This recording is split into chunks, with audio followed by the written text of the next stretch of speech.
Kingdom, and we finally made it. We're here at the gates of Pegasus's castle, the climactic stop in the Duelist Kingdom tour. As you of course know if you've been following these videos, I am taking part in Duelist Kingdom 2017, and I'm trying to defeat that bastard Pegasus. I'm gonna face Pegasus one way or another.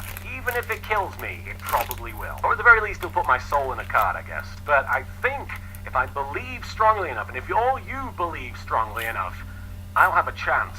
And I'm about to go duel that bastard Pegasus, so where is he? Huh? Where's he at? I'm gonna duel him. I'm challenging Pegasus to a duel, so where is that guy?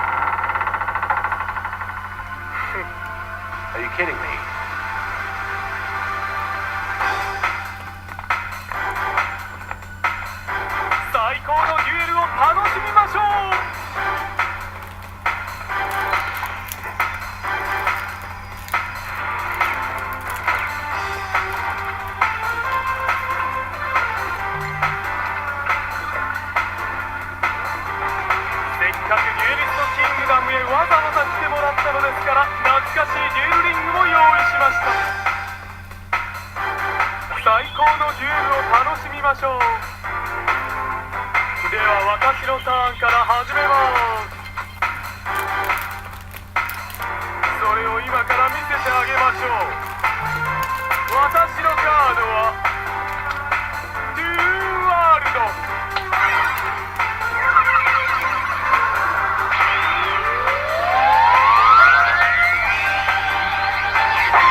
This is the spell card Earthquake.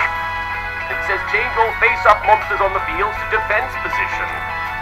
Ninja Grandmaster Sasuke.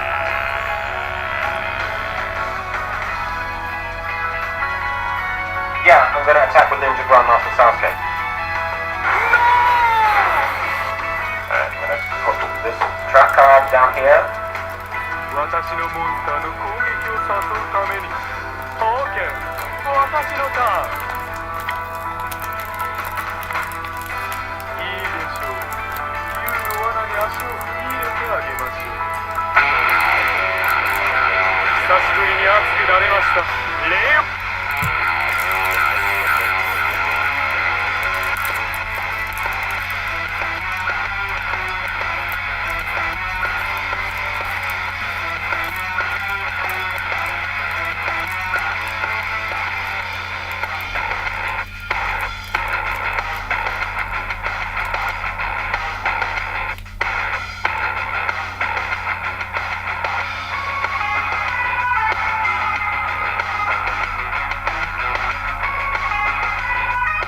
Alright, welcome to the Church. Jake Radicus right with you guys. It's going to be a great day. Let's have fun.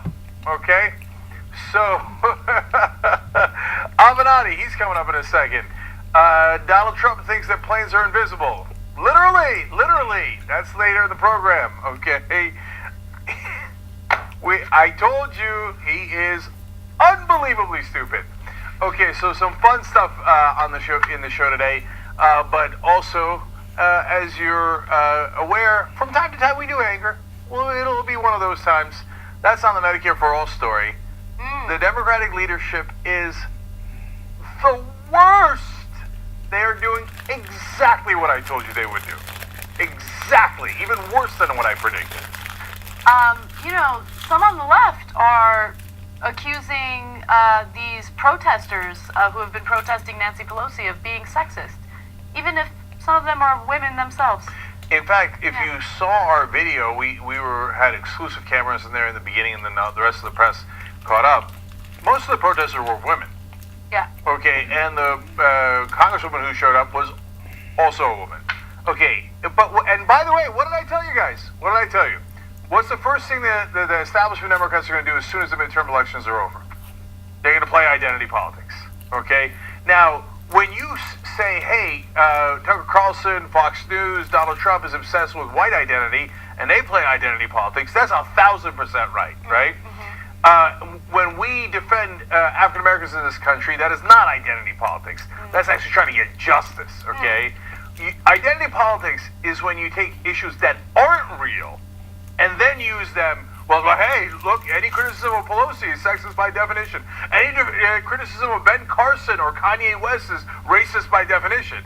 Hilarious. Ridiculous. Anyway, that anger is coming up. Don't get me riled up at the beginning, Anna. Seems like you're already there. I think I'm already there. Anyway. But is it as riled up as your collar is right now? I know, right? That is quite the collar. You know why? I'm popping collars. Okay, that's a thing, right? Yes, from several years ago. But yes, yeah, all right. Okay. My collars are large and in charge. You know what? A very strong collar. It is a strong collar. Very strong. It is. Okay. Anyways, the other two things I'm riled about real quick is I can't catch John, and now it is officially starting to drive me crazy. TYT.com/jank to become a member, for God's sake, okay? So some bitch has a 12-person lead, and he will not relinquish it. Every day I go forward, he goes forward a little bit more. Every day it's a 12-person lead. And Anna continues to pull away. She's now almost got a 100-person lead on me. What? It's driving me crazy. TYT.com/jank to become a member. Get 18 of our... 17 of our shows. Commercial free. TYT.com/jank. You guys are the best. All right, what am I going to do with this? Okay, anyway, and then I also need you guys to panic because it's 10 days of Black Friday, and this is day 2. Okay, what are we having on day 2? 20% off of the Members Creation Collection. Ooh, membership has its privileges. Okay, shoptyt.com. Panic time. Casper, go. All right. Yesterday, news broke, and TMZ reported erroneously that Michael Avenatti was arrested and charged with domestic violence, and the erroneous part of the report indicated that he had allegedly committed domestic violence against his estranged wife.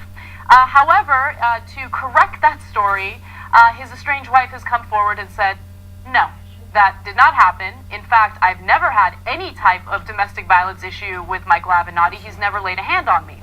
Now, to give you some more details on that, Miss Story Avenatti was not subject to any such incident. Further, she was not at Mr. Avenatti's apartment on the date that this alleged incident occurred. My client states that there has never been domestic violence in her relationship with Michael and that she has never known Michael to be physically violent toward anyone. In fact, Avenatti's first wife came forward and also backed him up. First wife also came to his defense, calling him a loving father who has never been abusive. Now, right now, it's unclear what's really going on, and I want to be 100% clear about that with you guys. I think this story is incredibly fishy, and honestly, I'm going to criticize myself for not being more suspicious when this story broke as we were on the air yesterday. The original story was reported by TMZ. Harvey Levin, who runs TMZ, is a huge Trump supporter, huge Trump fan. Now, that's not to say that there was malicious intent. We don't know if there was malicious intent. Probably there was, though, because Harvey Levin has supported Donald Trump through all of his actions, monstrous as they are, against every community that in this country, including his own. He does it for profit, I guess. Oh, hey, I have access to power. You must be so proud, Harvey. So TMZ usually has videos. That's what they're famous for. Did they have a video of this one, of Michael Avenatti striking the woman? I don't believe so. No, they didn't. No. Oh, that's weird. Why are we listening to TMZ? Look, don't listen to any Trump allies. They're all total liars, okay? We told you not to listen to the National Enquirer and David Pecker. And people are like, oh, no, well, the National Enquirer is reporting Ted Cruz has 5 mistresses. Hillary Clinton has a brain aneurysm. Well, are you nuts? Okay, and it turns out, just like we told you, they made up stuff on behalf of Donald Trump. Now David Pecker has turned around and given evidence against Trump, presumably, because he's talking to the special counsel. We told you! And then any right-wing website, Gateway Pundit, reporting some of this total trash. Yeah. Nothing but lies. So, no, you don't believe that stuff. Harvey Levin, you got any video? No, then shut up. Okay, you a clear, biased, Trump-supporting clown. Okay, have I been clear enough, Harvey? So, one other thing that I do want to mention, forget about TMZ. What does matter is what we are hearing from police. Police are not releasing many details, but they did confirm that Michael Avenatti did get arrested on possible domestic violence charges, domestic violence accusations, and they're investigating it. But that's the only details that we know from law enforcement at this time. With that said, though, Michael Avenatti is trying to be clear with everyone and saying that he has never laid a hand on a woman. In fact, during a press conference, here's what he had to say. I have never struck a woman. I never will strike a woman. I have been an advocate for women's rights my entire career, and I'm going to continue to be an advocate. I am not going to be intimidated from stopping what I am doing. I am a father to 2 beautiful, smart daughters. I would never disrespect them by touching a woman inappropriately or striking a woman. I am looking forward to a full investigation, at which point I am confident that I will be fully exonerated. Okay, so look, guys, why am I so upset? Do I know for a fact that Avenatti did not hit a woman? No, I don't know that. But that's what happens when you put these kind of charges out there, and it's not corroborated yet. They said he was charged with a felony. Not true. Not charged with a felony. Not true. That we know, okay? They said that it was his estranged wife that got hit. Not true. We already know 2 things that Trump allies said about Avenatti are totally not true and reported by all of the press immediately. Now, right now, we don't know about whether the sheriff's office says, or the police in LA say, look, there is a victim, alleged victim outside of the wives, okay? Do they have enough evidence that they've already charged him with a felony, etc.? No. Okay, so it's up in the air. But if you and Avenatti says, look, I understand the cops had to do what they had to do, given that somebody that the situation that they had, somebody reports something. Well, what are they supposed to do, right? So he's actually really decent to the cops, right? And he said they treated him with respect and they did acted in the right way. It forces all reasonable people like us to say, of course there's no way to know right now, so we don't know. But we know the sources, and the sources are trash. So let's talk about the sources, because that is extremely relevant at the moment. So in his denial of committing any type of domestic violence, Michael Avenatti mentioned someone named Jacob Wall, this very young man who created a company known as Surefire Intelligence. So the attorney suggested in a tweet that far-right conspiracy theorist Jacob Wall was to blame for his arrest. Now, Jacob Wall says, no, there's no way this is happening. In fact, let's go to graphic 12. Michael Avenatti seems to believe that I am responsible for him raising his hand to a woman. I am not. Will he release the pictures of his battered victim? Well, interesting, because why would Michael Avenatti think that Jacob Wall is behind this, or that Surefire Intelligence is behind this? Maybe it's because Surefire Intelligence tweeted, Surefire Intelligence strikes again. Let's take a look at graphic 8. There it is. So they are taking credit for Avenatti being arrested in the first place.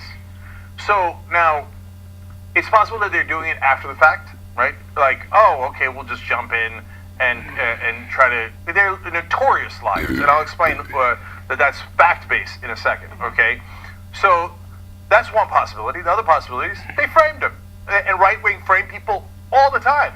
In fact, this same exact group and this same exact guy, Jacob Wall, just tried to frame Robert Mueller on allegations against women.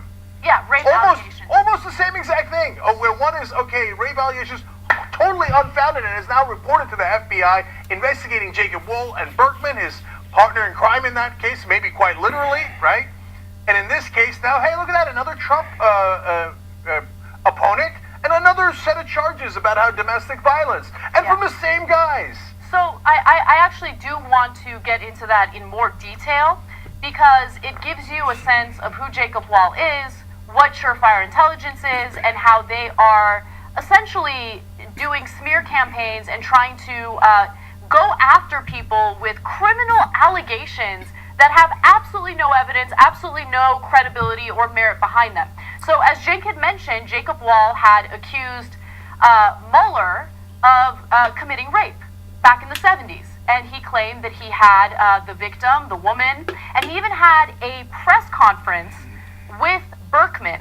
And the press conference was a complete and utter disaster. This is what led to the FBI beginning its investigation into Jacob Wall. By the way, Jacob Wall has been barred for life from futures trading due to defrauding investors in 2016. So that's who Jacob Wall is. Anyway, so I want to give you some portions of this press conference to give you an idea of what a joke he is. I mean, it was such a joke that reporters couldn't help but laugh at him during the conference. He was supposed to bring out the so-called victim of Robert Mueller. And one other important thing here, super important to note, that in the fake Mueller controversy that Wall started, they tried to pay women to make up stories. And the women came forward and are now talking to the FBI saying, yeah, they tried to pay me to say something bad about Mueller. A woman by the name of Lorraine Parsons said that she was approached and offered $20,000 to lie about being raped by Mueller. So the same guy takes credit for the Avenatti arrest, is known now as a person who pays women to lie about political opponents. This clown of clowns. We got more information on him, but now with that background, let's look at this hilarious, ridiculous press conference they put together. Where's the woman? Let's find out. The Washington Post reported that Mr. Mueller, they re-reported that Mr. Mueller was at jury duty as to discredit this accuser. That's why they re-reported it. That's why it's going around. But real quick, excuse me. Excuse me. Rather than double checking and saying, wait a second, was he only at jury duty? Sometimes people go to jury duty, but they're also somewhere else. Was he only at jury duty? No, hang on, it's not funny. This is not a laughing matter. No, it is, because you're a clown, and you just squirted some water out of the flour on your lapel, and you got big floppy shoes on. Where's the witness? They're like, we're going to do a big press conference.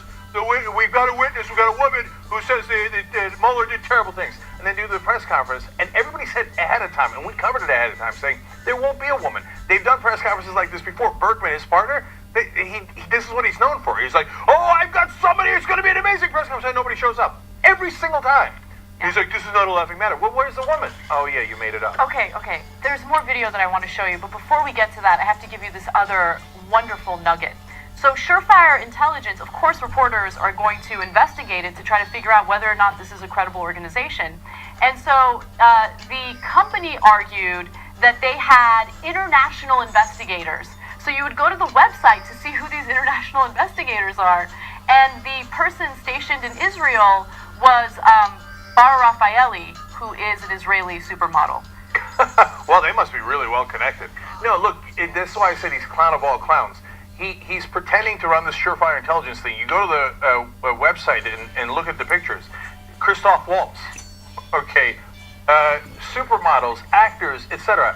And he didn't bother taking like random people. He took super famous people and pretended that they were people working for Surefire Intelligence. How lazy and stupid and incompetent are you? But one of my favorites is he's like, no, it's okay. It's not really me behind it. It's Matthew Cohen, managing partner at Surefire Intelligence. And it's got Matthew Cohen's picture, except he's in the shadows, so you can't see him.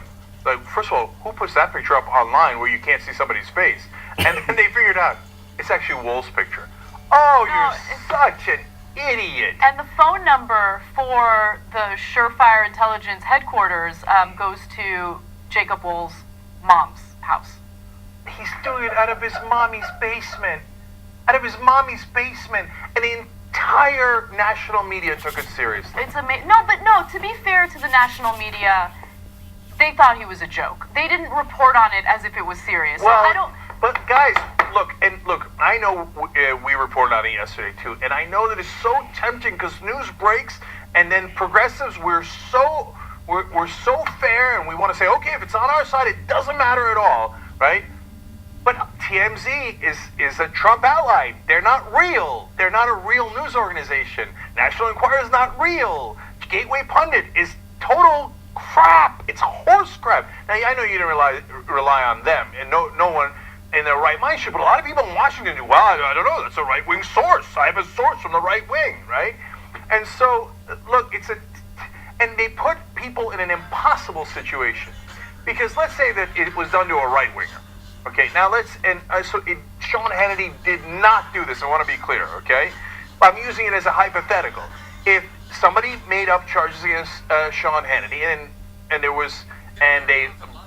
I don't know who the woman is. I don't know if they brought it in. But in our hypothetical, if we think that Wool did it and it's fake, right?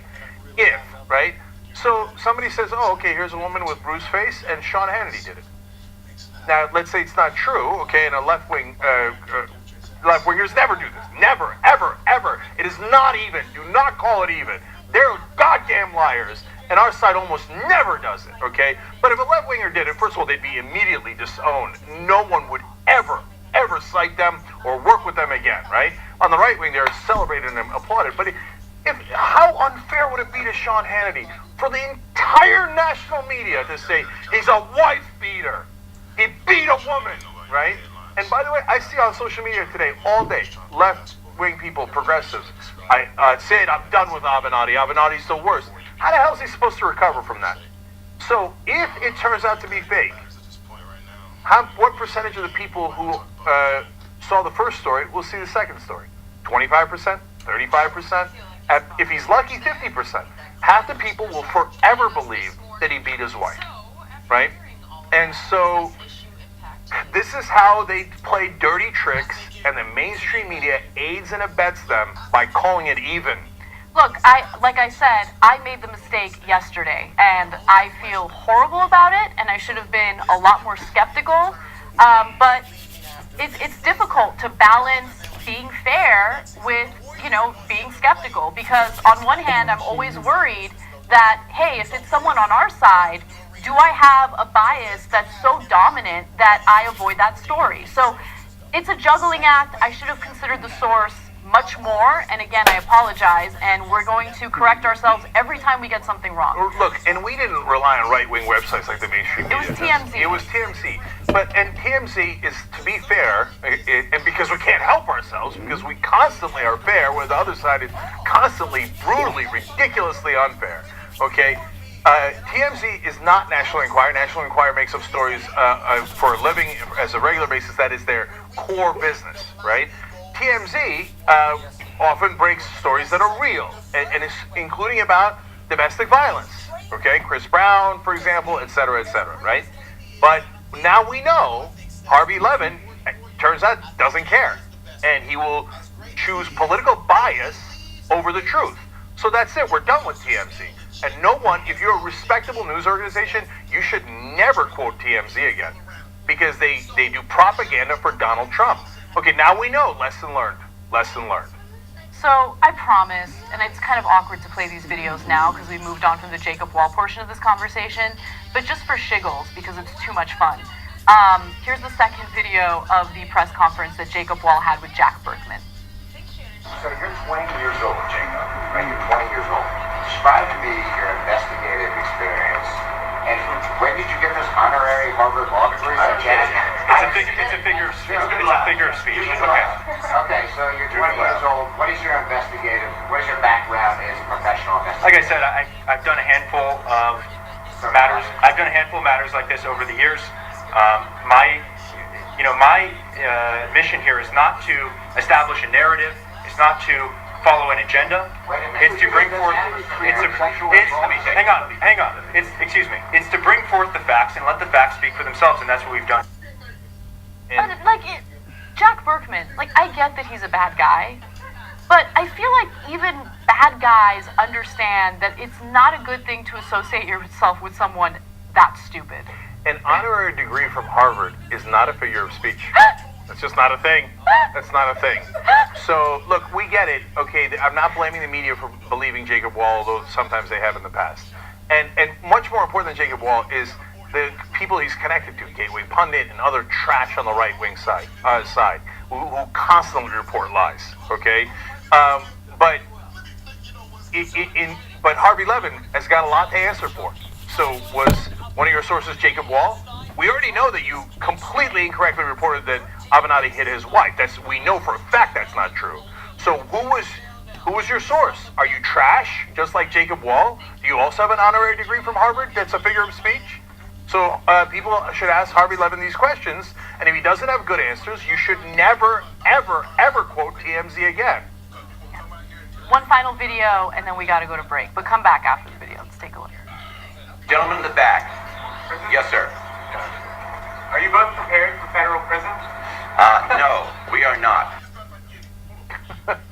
Well, look, we don't yet know the full details, as we've now said a number of times, okay? But if it turns out that they did make it up, as they have time and time again, these clowns on the right, okay? Now, unfortunately, they won't go to prison for a long, long time because it's technically a misdemeanor in California, and you can't get more than a year, okay? But they should give him 364 days, and they should make sure that Jacob Wall goes to prison. If it turns out that he made it up and he paid someone, etc. And Avenatti should sue TMZ out of existence. He should own TMZ, okay? We got to take a quick break. When we come back, consequences for people involved in the murder of Jamal Khashoggi? Kind of. We'll give you the details on that and more when we return. Shannon, how impressive. Yeah, Shannon, how impressive. Put your gold mask back on.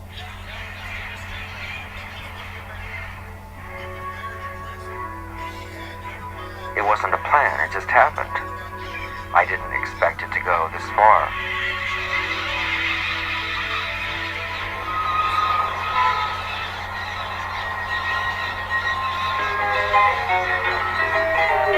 I've been involved with these birds for 5.5 years now. Oh, They're wild birds.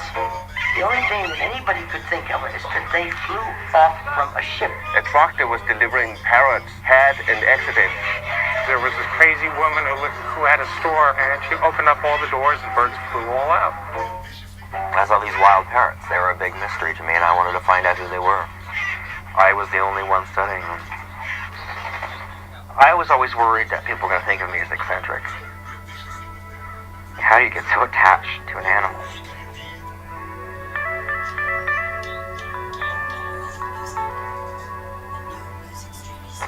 After you leave, what will happen to these birds? I can't take them with me, obviously. So where are you going to go? I have no idea. I'll miss you. We do a lot of bad things to animals because we don't believe that they feel anything.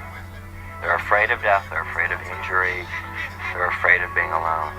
Like us. Well, I got me a roof, and I got me some clothes, and I eat real good, man, I overdose. When it gets dark, I turn on the light, put on my shades when the sun's too bright. Every comfort for every climb, I still can't get me no peace of mind. When you were growing up, what did you want to be? I think as a starting thing, I don't want to do one thing, and I did live up to that. Well, mission accomplished then, because Dave was a geologist, Yeah. and now he's, helped found the Young Turks. Even within TYT, you've done a lot of different things. Yeah. So, if you want to do different things, you nailed it. All right, last story to end on is a Dave story. Whenever there was something obvious, glaring, he would go up and ask them about it. Like, it'd be like a giant church, right? And somebody standing in front of it. Usually they go, pull up right in front of them. You're like, hey, do you know where there's a church around here? And they're like, dude, right here. It's right here. Practical jokes. Spice up life a little. I was invited to go to Berlin and pay tribute to the achievements of Jeff Bezos. Because if anybody needs an award, it's Jeff Bezos, right? You know who needs his ass kicked and smoke blown up his ass more? It's the richest guy in the world. That guy. That guy. When's he going to get his due? I'm glad he's being honored. I really am. I'm excited for him. Oh, me too. It's about time. Yeah, I don't know. I'm looking into flights. It's going to be expensive to fly there and get a hotel room, but I think it's worth it for us to properly honor Jeff Bezos. Properly honor him. First of all, I'm gonna book it through Amazon Travel. I'm gonna stay at Amazon hotels, drinking Amazon water and eating at Amazon luncheonettes. Look, we're doing interviews over there, and we've done some amazing ones recently. So now, of course, the person most widely considered to be the most progressive senator is Bernie Sanders. Yeah. Why not back him during the 2016 primaries? Why be a Democrat at all? And we're in a time where you cannot, in good conscience, sit on the sidelines of history in 2017.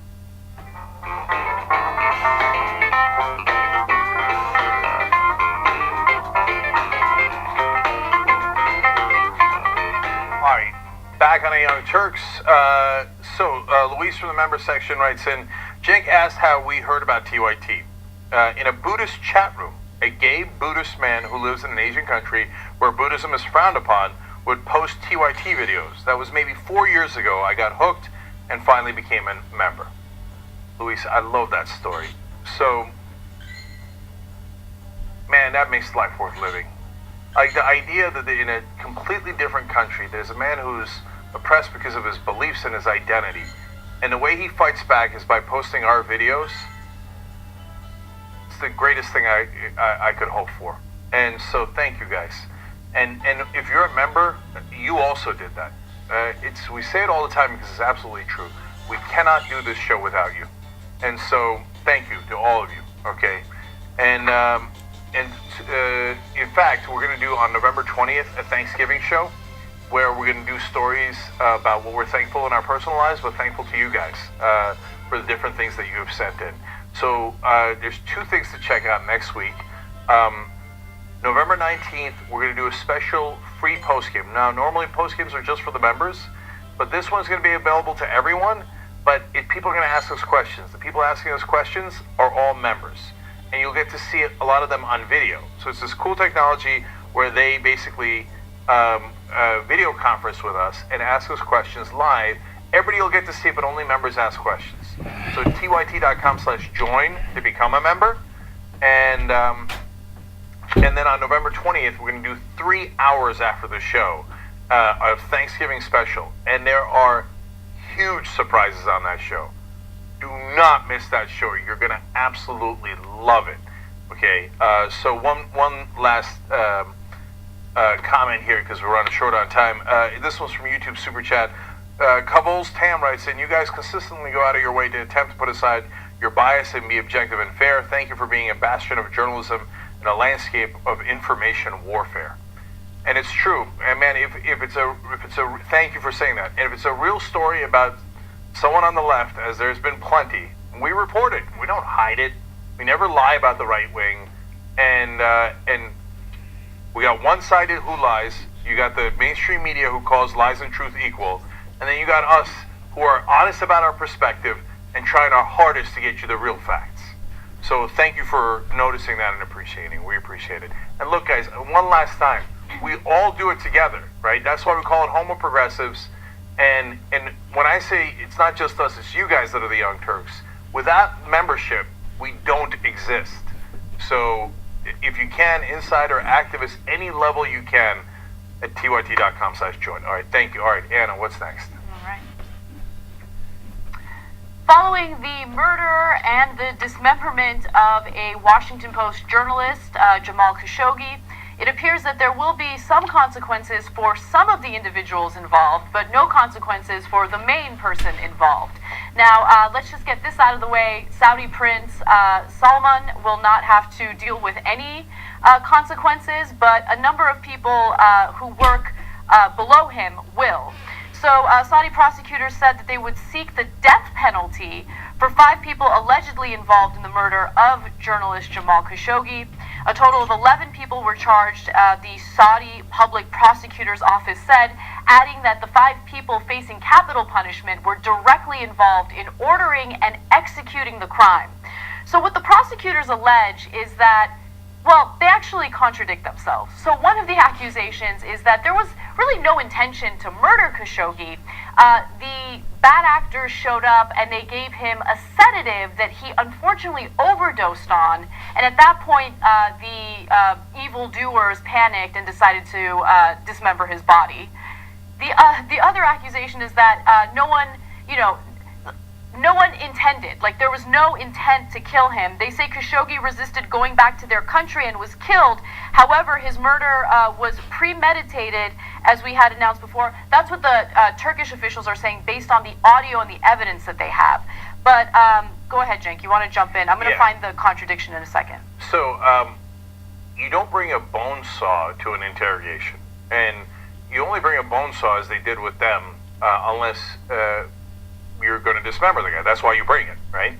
And so this whole idea that it was not premeditated is nonsense. And look, we already know that the Saudi government has lied about this on multiple occasions. In the beginning, they said he walked out of the embassy. That was obviously not true. They, in fact, brought a body double and put the dead man's clothes on him.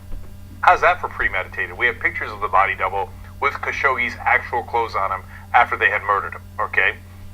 So then they said, oh, yeah, the interrogation went slightly wrong because he fought back. And by the way, the Saudi prosecutors still saying, oh, there was a fight and a quarrel, right? The Turkish officials say, no, we have the audio of him being strangled immediately upon entering the consulate, okay? So,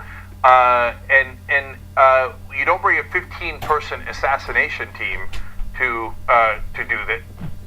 To just do an interrogation. By the way, including, a medical expert who understands how to dismember a body. I mean, why would they have that person there unless this was a premeditated murder? By the way, so I wanted to mention the contradiction. So at first they say, no, it was not premeditated. No one intended to kill Khashoggi going in. It was just that he overdosed on the sedative that they gave him. And then they later say that Khashoggi resisted going back to their country and was killed. They went in with they wanted to kill him. I mean, they wanted to murder him. It's so obvious. There are no 15-person rogue assassination teams.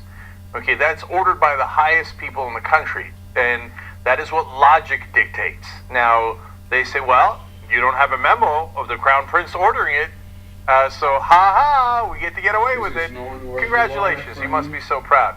So what I'm super curious about is But it's definitely um, where I am. who they're killing. It's Because, Yeah. look, could it be, there's two possibilities. One is they took some folks from that 15-person team that were dispensable, and they decided, well, you drew the short straw, you were stupid enough to listen to the Crown Prince order that assassination, now you'll be murdered for it in the cover-up, okay? Or they pick random people. People that they didn't like in the first place, and more opponents of the regime, and they go, yeah, they were the ones who did it. That's the ticket. Right now, they won't even show the guy that they say was the ringleader of the interrogation team that committed the murder in the first place. So where is he? Right? They're like, oh no, we can't show you him. Oh, god damn it. They'll likely kill a totally different person. What the Saudi royals care about the most is their financial interests and protecting those financial interests. And so, even if it were complete allies to the Saudi crown prince and they just followed his orders, I think that he would still carry out, capital punishment toward them just to save his own ass. Because this is all, look, maybe some of these guys are the bad actors. Maybe they do deserve some punishment. But let's not forget who the ringleader is. What's really happening here is, all right, but there are consequences. People are paying the price for what they did. Now let's just forget about this. That's what's really going on here. And the one thing that gives me a little bit of hope is the evidence that the Turks have on these Saudi officials. They have the audio recordings. There was a recording that the Turkish officials reported on and U.S. intelligence knows about, where one of these officials referenced the boss. Like, Make sure you tell your boss the instructions. So the boss, presumably being Crown Prince Mohammed bin Salman, but the reports don't say that they use his name. So look, they can lie all they want, and the lies could be as obvious as you could imagine, and they are very obvious here. That's not the question. The question is, are we going to decide to accept their lies as the United States government? And so we've done a little bit. We decided that we were going to impose sanctions on 17 Saudis for their roles in the murder of Khashoggi. Okay, wow, we're not going to let that assassination team come into the country. Great. Yeah. We appreciate it, right? But is it going to affect the war machine that Saudi Arabia is using against the innocent civilians of Yemen? No, that's going to keep on rolling, right? Funded by America, or at least weaponized by America, funded by the Saudi regime. And so, will there be any consequence for the guy who actually ordered it? Nope. And so the U.S. will probably just simply accept this and move on with their lives, because there's too much money to make. As Pat Robertson, a Trump ally, said, I mean, what's one guy when there's so much money to make in those weapons deals? And he claims to be a Christian leader. Okay? And finally, note to all the folks out there thinking of working with tyrants. You think they're on your side? There's only one thing a tyrant cares about: themselves. And the minute it's convenient, they'll throw you under a bus, they'll decapitate you, even if you listen to them or because you listen to them. By the way, there's another tyrant in another country who also likes to throw people under a bus that work for him. Note to them as well. When it comes to whose hide they're going to save, it ain't going to be yours. They'll sacrifice you so quick, and then they'll get their other tyrant friends to agree to the lie and move on. So you have a story. Yeah, well, so now we're going to get much, much lighter, although it is also about weaponry. Okay. Donald Trump is a fascinating man. Some people think that he is smart. That is clearly not true. I'm going to prove it to you right now. Now, most people realize that planes are not invisible. Most, but not all. According to Donald Trump, as you're about to see, he thinks the F-35, which is a stealth fighter, is actually invisible to the naked eye. Super embarrassing. Let's watch. The brand new F-35s, fighter jets, they're stealth. You can't see them. Other than that, they're easy to beat. I said to one of the pilots, I said, how good are these? They said, well, sir, the problem is you can't see them when you fight them. I said, that sounds like it's a big advantage. He said, it's an awfully big advantage. It's incredible equipment. You schmuck. It's not Wonder Woman's jet. Okay, radar can't pick it up. That's why it's a stealth fighter. It's got great technology so that it evades radar. Not if you're in an actual fight with the jet and the other side's like, I can't see it. It's using its cloaking device. They're not Klingons. They're not Wonder Woman. Who's stupid enough to believe that? It's not the only time he's ever said it. He said it in the past as well. Let's go to that. In particular, the F-35 fighter jet, which is, almost like an invisible fighter. I was asking the Air Force guys, I said, how good is this plane? They said, well, sir, you can't see it. I said, yeah, but in a fight, a fight like I watch on the movies, the fight, they're fighting. How good is this? They say, well, it wins every time because the enemy cannot see it. Even if it's right next to it, it can't see it. Oh my God. Oh my God. Oh my God. In case you weren't clear, oh my God. In case you thought he was referring to radar, he said, if you're right next to it, you can't see it. It's not invisible! You're so dumb! But you see, the thing is, it's not just his lack of intelligence, which is legendary. It's also his insecurity. He doesn't have the security and the confidence to turn around and ask an assistant, really, is a plane invisible? That seems unlikely, doesn't it? I literally don't know what to say. Wow. Because in that second clip, he said in the first part of the statement, it's like invisible. So I'm like, maybe it means radar doesn't pick it up. And then he reiterated, but said, in a fight. I asked about it in a fight. And it said that you can't see it. So it's right next to it, and you can't see it. And do the people who told you that, do they also have lassos that, and little excellent little wristbands that bullets bounce off of? Okay. And he just doesn't understand the simplest concepts. Like, for example, Clean Coal. You remember this, Jem? Watch this on Clean Coal. I said, how does it do it in fights? And how do they do in fights with the F-35? He said, we do very well. You can't see it. You can't see it. So it's hard to fight a plane that you can't see, right? Sure, we like that. But that's an expensive plane that you can't see. Okay, so he said it over and over again, but now let's go to the coal video. Ended the war on beautiful clean coal. Clean coal, right? Clean coal. Brand new coal mine where they're going to take out clean coal, meaning they're taking out coal, they're going to clean it. No, clean coal, first of all, is a misnomer to begin with, but it is not where you take out the coal and then clean it. God, man, ask somebody, for Christ's sake, if you're that stupid, at least have this much intelligence enough to know your ignorance. You have thousands of people working for you. You're the president of the United States. Why don't you ask someone, hey, what does clean coal mean? What does it mean that it's clean? Because I'm going to brag about it. I'm going to go on national television and talk about how great it is. Do they really take it out and scrub it? Do you remember? So dumb! He's so dumb! Do you remember when George W. Bush had some sort of event that he was speaking at, and he said the following, somebody came up to me the other day and asked, where's Mandela? And I said, Mandela's dead. And Mandela was not dead. And then he claimed that Saddam Hussein killed all the Mandelas. And I remember thinking, this will go down in history as the dumbest moment in America. But no, it was not the dumbest moment in America. I don't know how it's possible for us to elect someone who's miraculously dumber. But Trump is that person.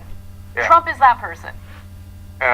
Trump's like, Bush said that Saddam killed all the Mandelas, and then you think that's the dumbest moment? Hold my beer. Oh my God. Okay. Now, look, the Republican presidents are like bad photocopies of one another.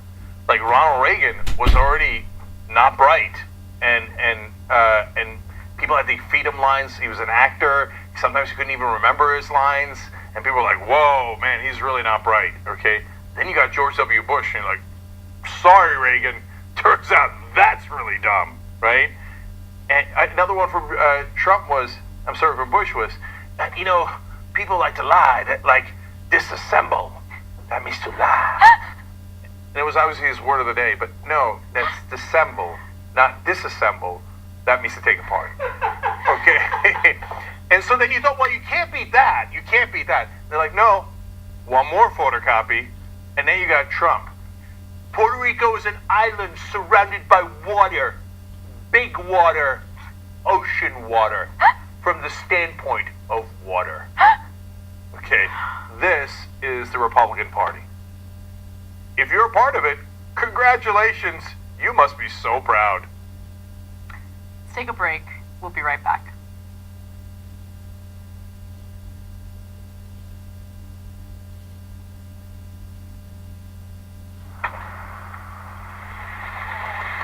If you're going to spend your time doing the best you can doing shit, then why do it?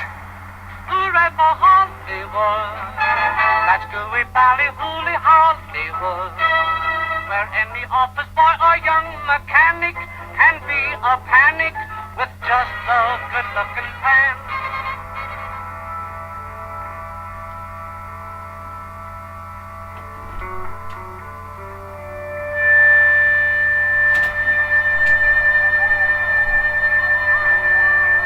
We look back on films which were searching for essential truths, sometimes in abstract means. I remember the first piece of film I shot and how you could use it to tell stories about the human condition. Because a picture is like a symphony. It builds up, goes down. You're the composer. You have complete control. We are trying to be artful, and to being artful, you have to do things which are beyond reality. This is the original model of the Martian machine as used in the picture. Well, Hitch loved to see these things. It shows that you're thinking about the person to give him character. It seemed only the right thing to do is to have a little reunion before it's too late. We're celebrities, didn't you know that? If you're going to spend your time giving to future generations some of the benefits of your knowledge, maybe that's a way of having a legacy, that's a way of having a kind of morality, so that Bob Boyle's never going to die and I'm not going to die, that something's going to live. Do all of you know the Young Turks? An outlet like yourself that are willing to cover this story from the very beginning and that weren't afraid to say, hey, this is something that is legitimate. And this is why what Cenk and the Young Turks are doing is so important. Brent Welder is very progressive Democrat. He's a just Democrat. In fact, uncorrupted, not going to take big corporate PAC money. When did you start watching the show? When did you become a member? So I've been watching for 10 years, an active viewer, but also more importantly, getting out there with causes like Wolfpack. By the end of our campaign, we had organized about 22,000 individual contributions with an average about $27 a piece. And those initial people were a lot of TYT supporters as well. They're looking at the world in a very different way than corporate media does. It takes those early people who believe that can really be the seeds of this movement, and that has been the Young Turks. Thank you, Cenk Uygur of the Young Turks. Thank you to TYT and all the progressives around the country that have our backs. You know, the first and only interviews that we had tonight to do with the Young Turks as well, because you guys have been here from the very beginning, and that's what this night is all about. And I thank Cenk very much for the very good work that he does. Thank you so much for all in this together, and the people are so powerful, and we're gonna get it done. Thank you for your constant support. It's a pleasure to be with rebels. I like that. For all of the help that you've given to the Just Democrats, to Wolfpack, to help fellow progressives, thank you guys, to all the Young Turks members that make it possible. I'm back to gaslighting. Did you and I talk about gaslighting on Old School? Probably. That boss gaslit all his female employees. People who manipulate others like that make you feel like you're the weirdo. Why won't you punch yourself in the face? What is wrong with you? And you're like, oh my God, I feel so bad. Why didn't I just punch myself in the face and poke my eye out? I'm 47 and I just figured that out like earlier this year. You figured out somebody was doing it to you, or that you were That it was that it would have been happening my whole life and I didn't realize. Right.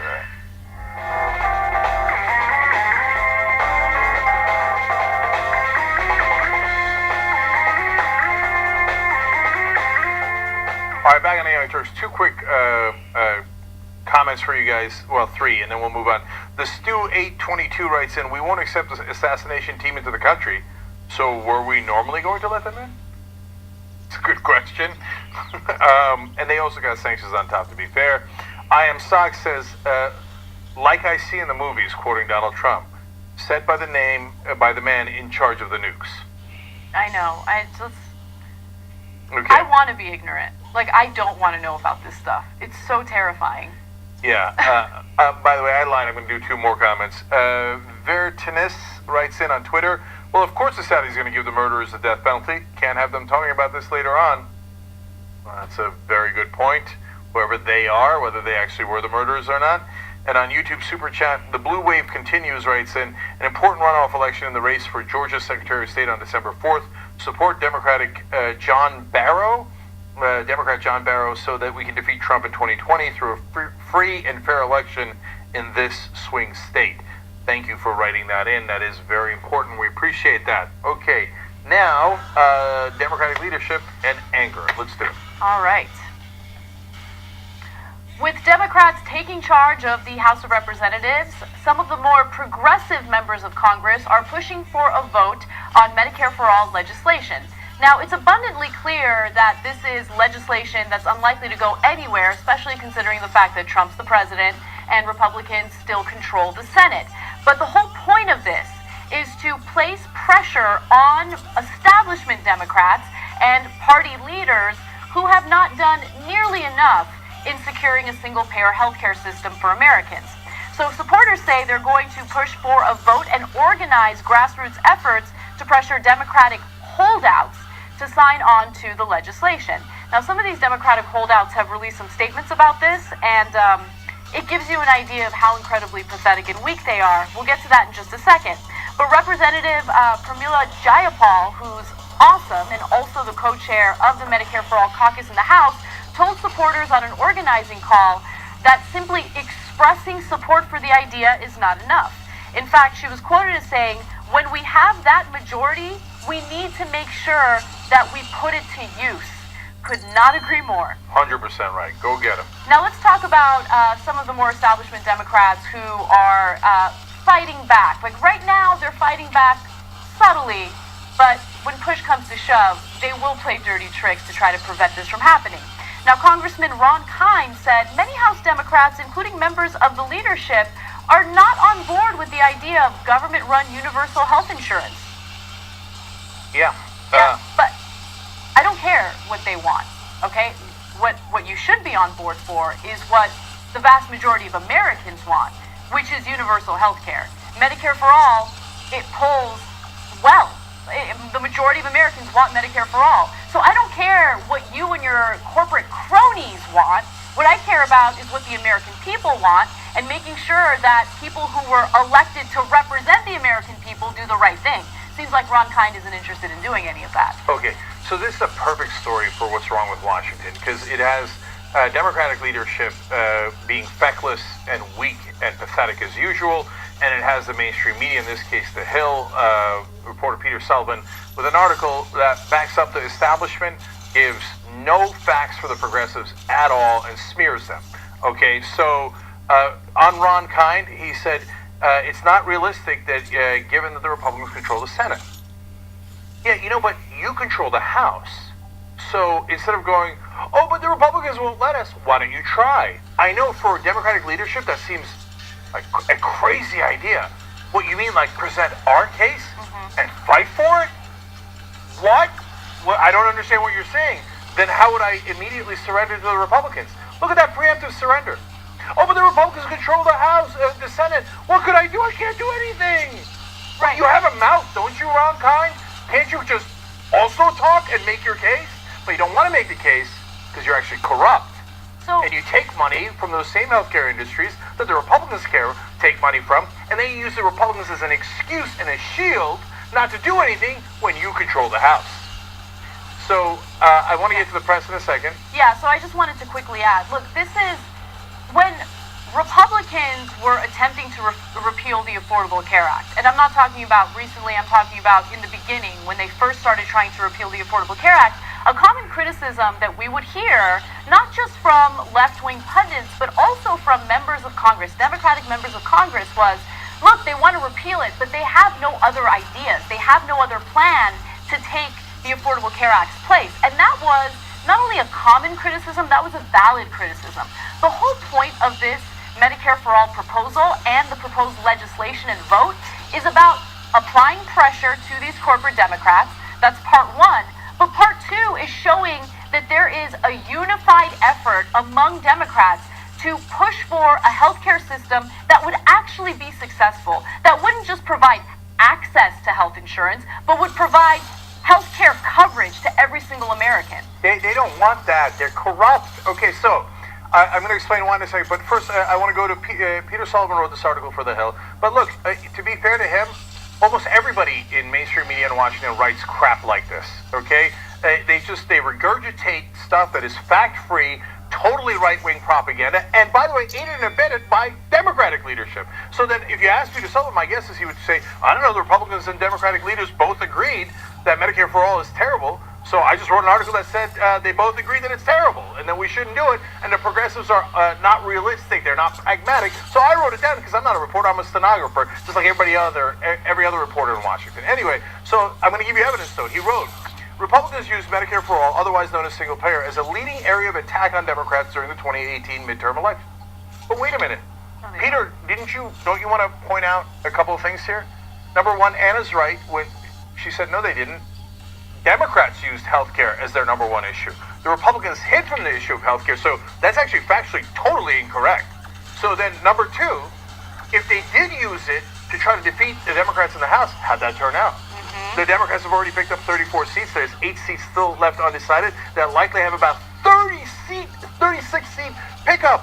Okay, even if they stayed at 34, that's a gigantic victory for Democrats in the House. So why would you write the sentence saying, well, the Republicans beat up the Democrats over health care? Well, they won on health care. They just won a huge percent. Why wouldn't you write the polling on it? It's right now, Medicare for All polls at 70%. I don't know, maybe you and your buddies in Washington, since you don't know it, but you hate the left. You're so dismissive of progressives. This article is oozing contempt. So why don't you do your job and find the poll? It's 70% of the country wants Medicare for All. 70%! And you make it seem like it's unrealistic and unpragmatic and as if it was like a winning issue for the Republicans. It's the exact opposite of what's true. Do you know that 52% of Republicans want Medicare for All? No, you don't know that if you read this article because they didn't write it. Another sentence. Right after that, same paragraph, he said, they touted, the Republicans, touted a recent cost estimate by the Mercatus Center at George Mason University, which puts the bill's price tag at $32 trillion over 10 years. Now, there is no mention that that's a Koch-funded study, so that is terribly misleading. And number two, there's no mention of what Medicare for All would save. It makes it seem like, oh, we would keep the healthcare system we have now, and including all of its costs, and then we would add $32 trillion on top. Now, if you know anything at all, Peter Sullivan and The Hill and your editors at The Hill, you know that that's not true. Now, you could say, hey, look, Bernie Sanders and progressives say it would save $34 trillion and it has to be a cost savings overall of $2 trillion. But we don't believe that because we hate the left and we think it would only save $30 trillion. Whatever your argument is. But you can't pretend, as this article does, that it is $32 trillion on top of the current healthcare system. That is, in effect, a lie.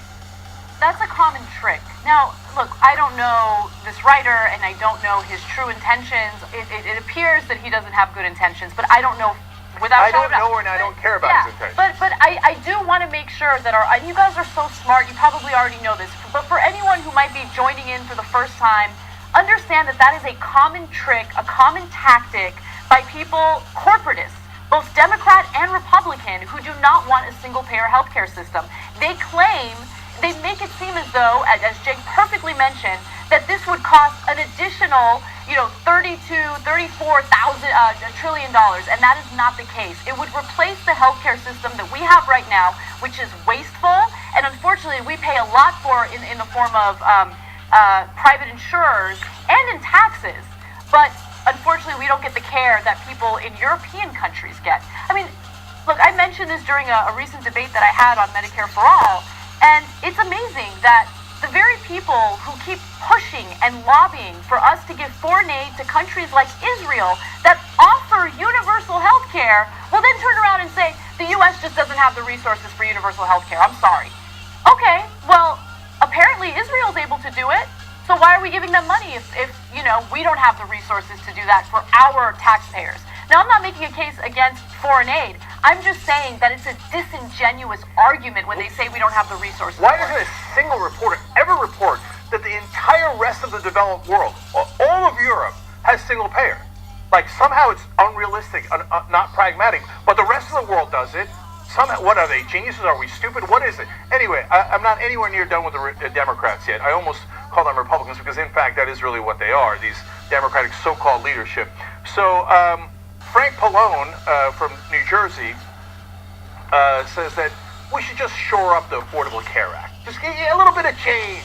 Because that's what you campaign on, right? Just a tiny little bit of change. No. Blue Wave and Resistance. Just kidding.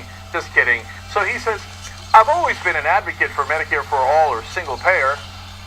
Not true. He said, but I just don't think that the votes would be there for that. So I think our priority has to be stabilizing the Affordable Care Act, preventing the sabotage that the Trump administration has initiated. Now, if you really were for Medicare for all, you know, there would be one good way of showing that by voting for it or co-sponsoring it or introducing it. But you're not going to do any of that. Instead, you shore up the Affordable Care Act. And, you know, Medicare for all, I'm theoretically in favor. Lie. Total lie. He is not a co-sponsor of it. Here's another liar, Richard Neal. And he's chairman of the Ways and Means Committee. And all these Democrats have pretty little words like, oh, eventually we'll be in favor of it. But are you co-sponsoring? No. Are you voting yes? No. Are you even allowing a vote? Hey, okay, you don't want to vote for it, and you get paid by the healthcare companies to be corrupt? That's your business, not my business. But whether you allow a vote, that's all of our business. So you're telling us that we all voted for you for change, and then you say, no, just kidding. We're not going to change a goddamn thing. Why? Oh, the Republicans in the Senate. Shut up. That's why people don't vote for Democrats. Because you guys purposely lose. I got another one. Joe Kennedy. Oh, he's on fire if you go on Facebook. He's paying a lot of ads on Facebook to spread his speeches on the floor of the House. Oh, he's a real fighter. He's into the resistance. And he says he's for Medicare for all, too. He says, I'm more than open to the idea of single payer. Well, there'd be a great way to show that. You could vote for it. He also said he's unquestionably a single payer is part of the discussion going forward. Well, really, we're having a discussion. How about a vote on it? Then he said, I think the first step is trying to make sure we maintain the progress that we've had with the Affordable Care Act. In other words, no, I'm not actually in favor of single payer. No, I'm not going to vote for it. No, I didn't co-sponsor it. No, I don't think we should put it up for a vote. So, I got it, Joe. And why do you think Joe Kennedy did the rebuttal for the State of the Union? Because that's what the establishment going, good boy, Joe.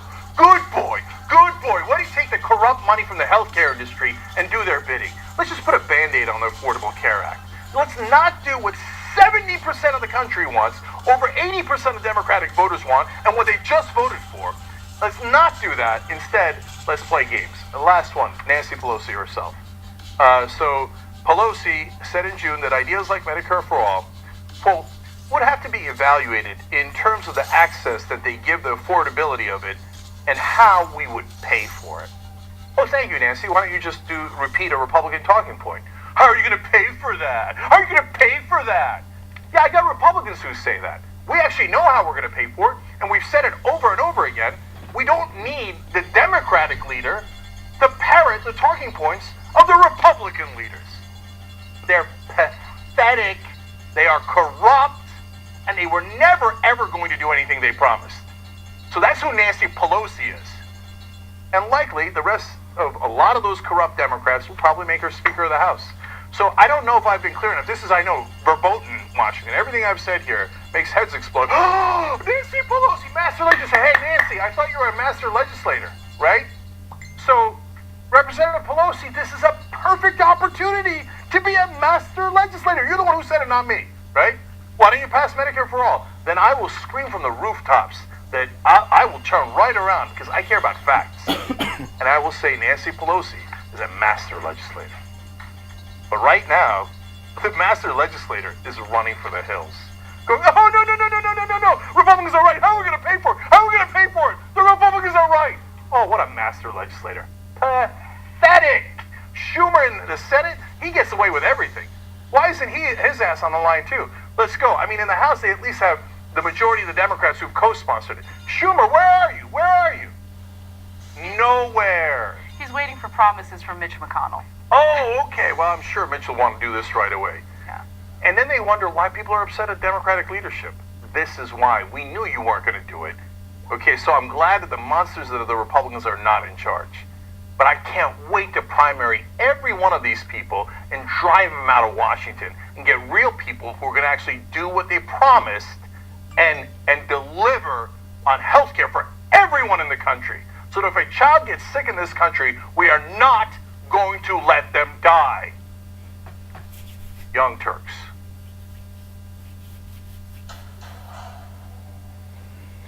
What do you want to be when you grow up? And he drew himself with, playing a video game. And he said, I want to be a pro gamer.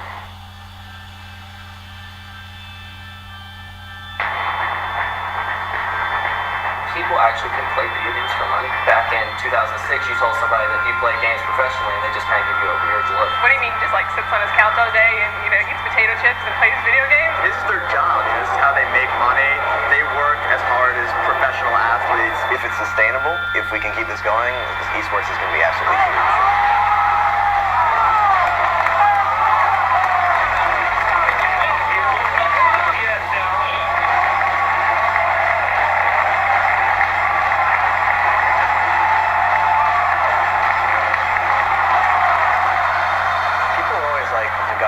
To Korea when you were 18, how on earth did you deal with that?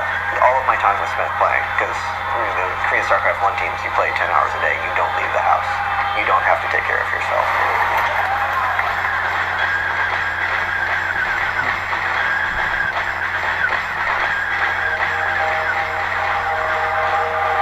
It matters so much in his life.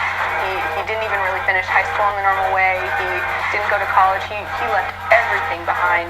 Think about how much development everybody does in high school in terms of socialization and just furthering the realities of the world. Greg doesn't understand that. It's not like he has a plan B.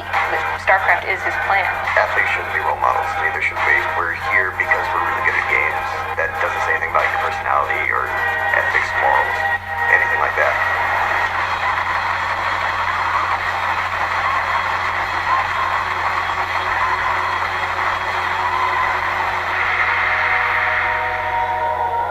Right down to it, I'm in esports because of the competition. I like beating people.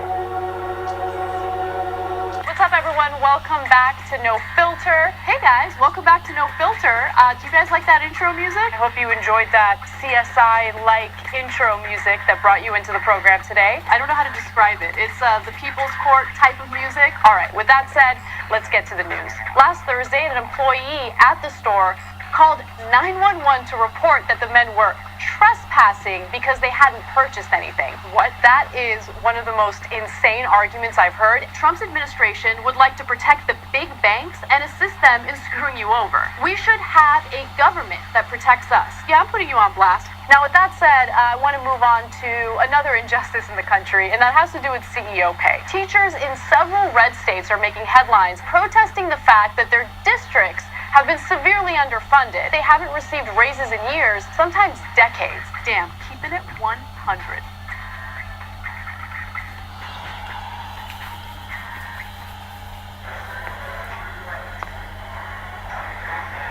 Now, top.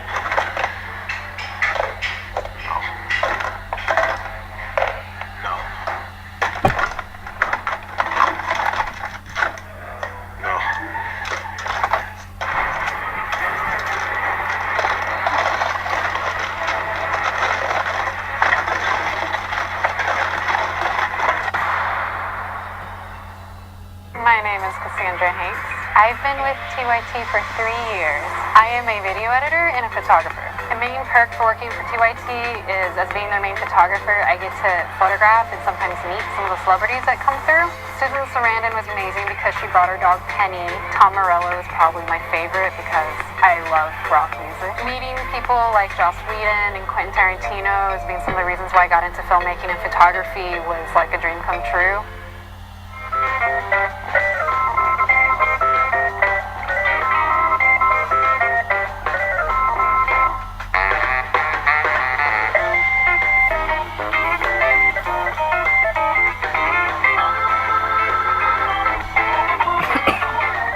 All right, back on the youngsters. Michael McKeon's here.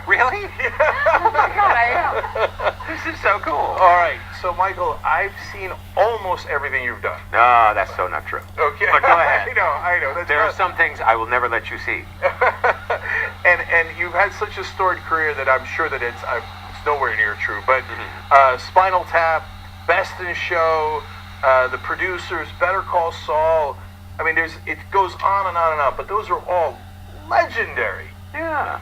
So And thank you for joining us. You're hosting the 4th season of Food Factor Fiction. Food Factor Fiction on the Cooking Channel. Love yeah. that show, Do actually. you? Yes, very Oh, good great, show, great great. writing. In fact, I'm a little biased. One of my good friends, Tony Sam, is a writer on the show. Tony is awesome. Yeah. Well, he is partnered with my daughter, Nell Geislinger. Yeah, he told me And great she's, things about her. Nell helped me break down the first 6 shows we did, just, make them a little more readable, a little more fun. She's an actress as well as a writer.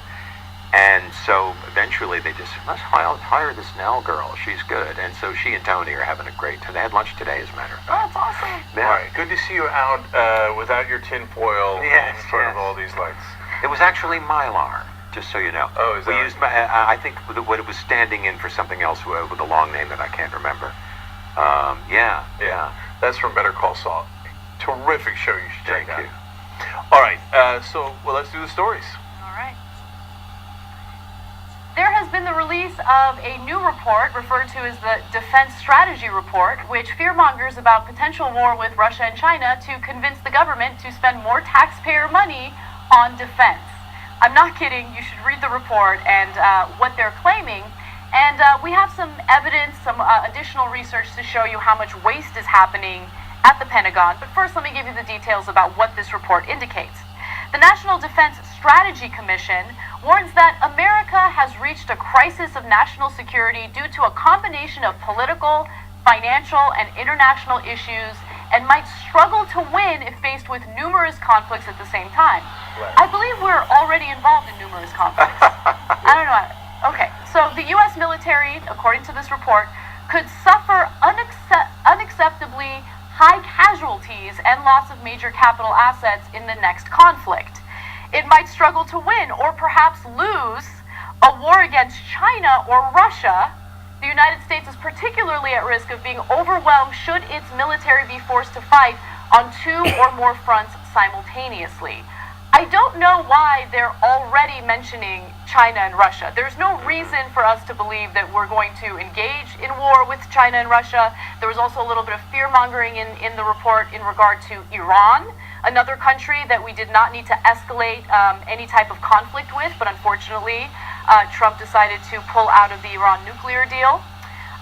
It also says that the U.S. military superiority is no longer assured, and the implications for American interests and American security are severe. These are all laughable propositions, and they are brought to you by the corrupt, for the corrupt. And I don't just say that lightly. I'm going to prove it in a minute. So I'm going to show you exactly who commissioned this, and how much they got paid, and who they got paid for. But a little spoiler alert for you guys: defense contractors. Okay. Yeah, exactly. So I'm going to skip ahead to graphic 41. So they mentioned funding quite a bit in this report, and they would like to fund modernization efforts that focus on potential conflicts with China and Russia, and less on the Middle East. So we're moving to, different countries, different strategies in convincing our lawmakers to appropriate additional funding for the Pentagon. But what's going on at the Pentagon? Well, on the same day that The Hill published information about this report, The Hill also published a story about how the Pentagon underwent its first ever audit. And I'm not kidding. Literally, first ever audit. And guess what? They didn't pass. And they didn't expect to pass. So let me give you the detail on that. So again, the Defense Department failed its first full-scale audit. Graphic 45. Some of the agency's accounting issues could take years to fix. So there's rampant waste. At least 2,400 Pentagon auditors surveyed the department's estimated $2.4 trillion in resources. The department says the audit will now be undertaken every year to cut down on department-wide waste.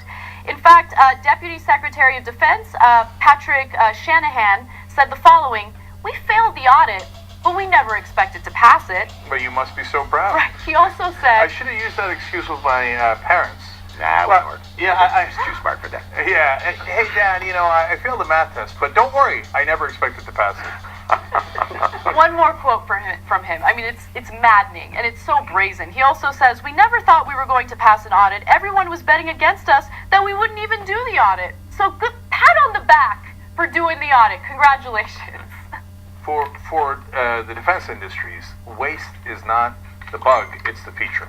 Because what is it? What are we wasting it on? Defense contractors, and they don't think that's waste. That's money in their pockets. They think that's fantastic. So now let me tell you a couple of things related to this. Before I get to the corruption, I just want to remind you of what a good Republican president said about this issue. Where we're going. Yeah, you got a guess as to who it might be, Michael? Dwight David Eisenhower? You got it right. So, exactly right. Eisenhower said, "Every gun that is made, every warship launched, every rocket fired signifies, in the final sense, a theft from those who hunger and are not fed, those who are cold and are not clothed." Now, let me show you part of that theft.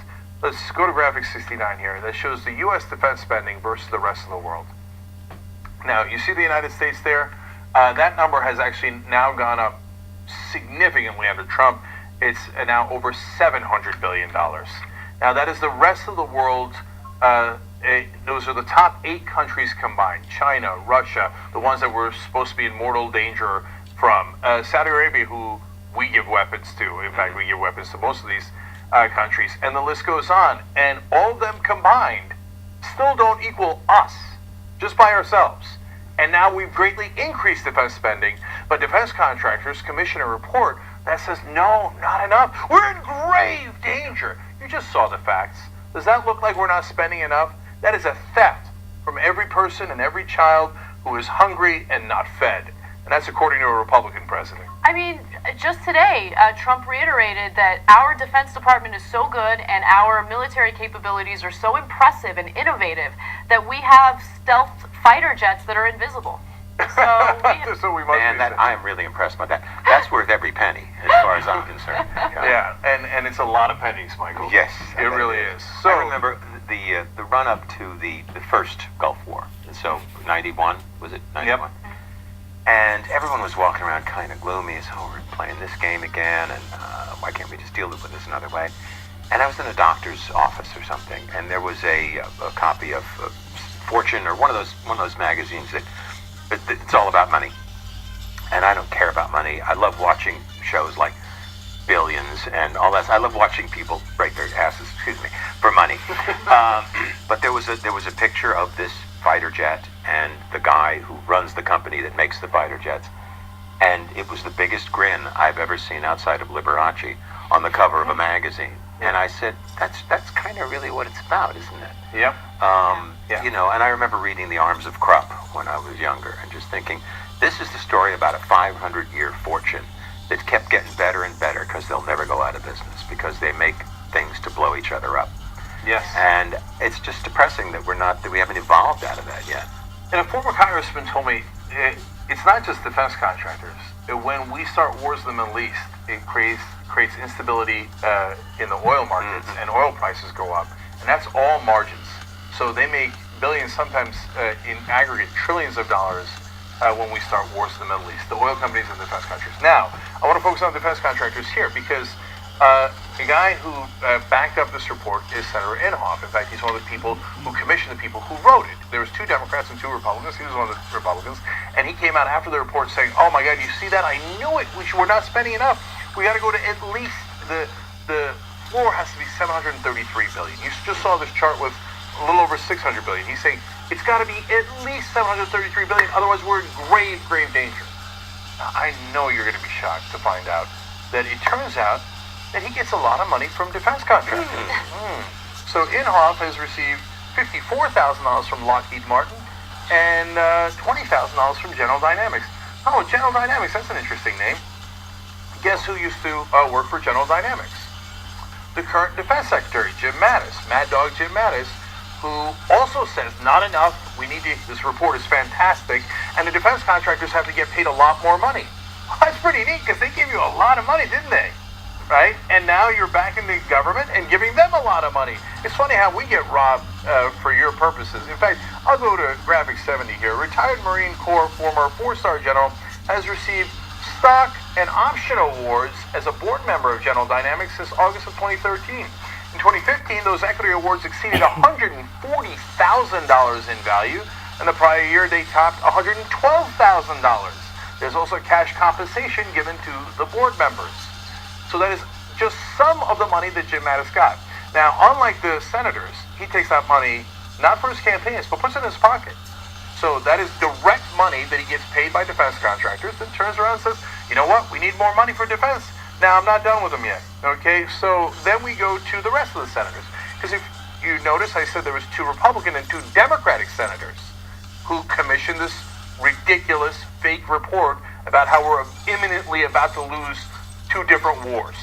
Now, I know the Defense Department strategizes for 2 wars at the same time, but now they added also Iran and jihadists and North Korea, and we have to be ready for 8 different conflicts at the same time. Don't forget the caravan. And the poor caravan, that's right. They're heading this way. Yeah, so we got to be extra prepared. So we did research here at the Young Turks. Look at this. Total contributions by the defense industry to those 4 congresspeople. Max Thornberry, Republican, $330,000 from the defense industry. Wow, that's a lot of money. Adam Smith, a Democratic congressman, $647,000 from the defense industry. Inhofe, Republican senator, $394,000 overall from the defense industry. Jack Reed, a Democratic senator, $264,000 from the defense industry. What do you spend $250,000 on in Rhode Island? Well, I guess, listen, that's a stupid question. I've been to Newport. So, look, these cocktails, basically, yes.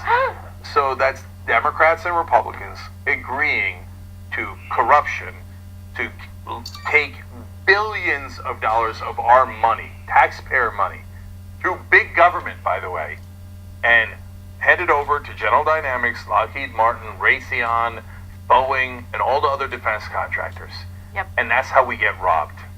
So I also wanted to add that a story like this doesn't ever lead to debate. It doesn't ever lead to huge controversies or giant panels on cable news where people are discussing how expensive this is and how the proposal is something that taxpayers can't afford. There's never any debate about something like this. It kind of flies under the radar.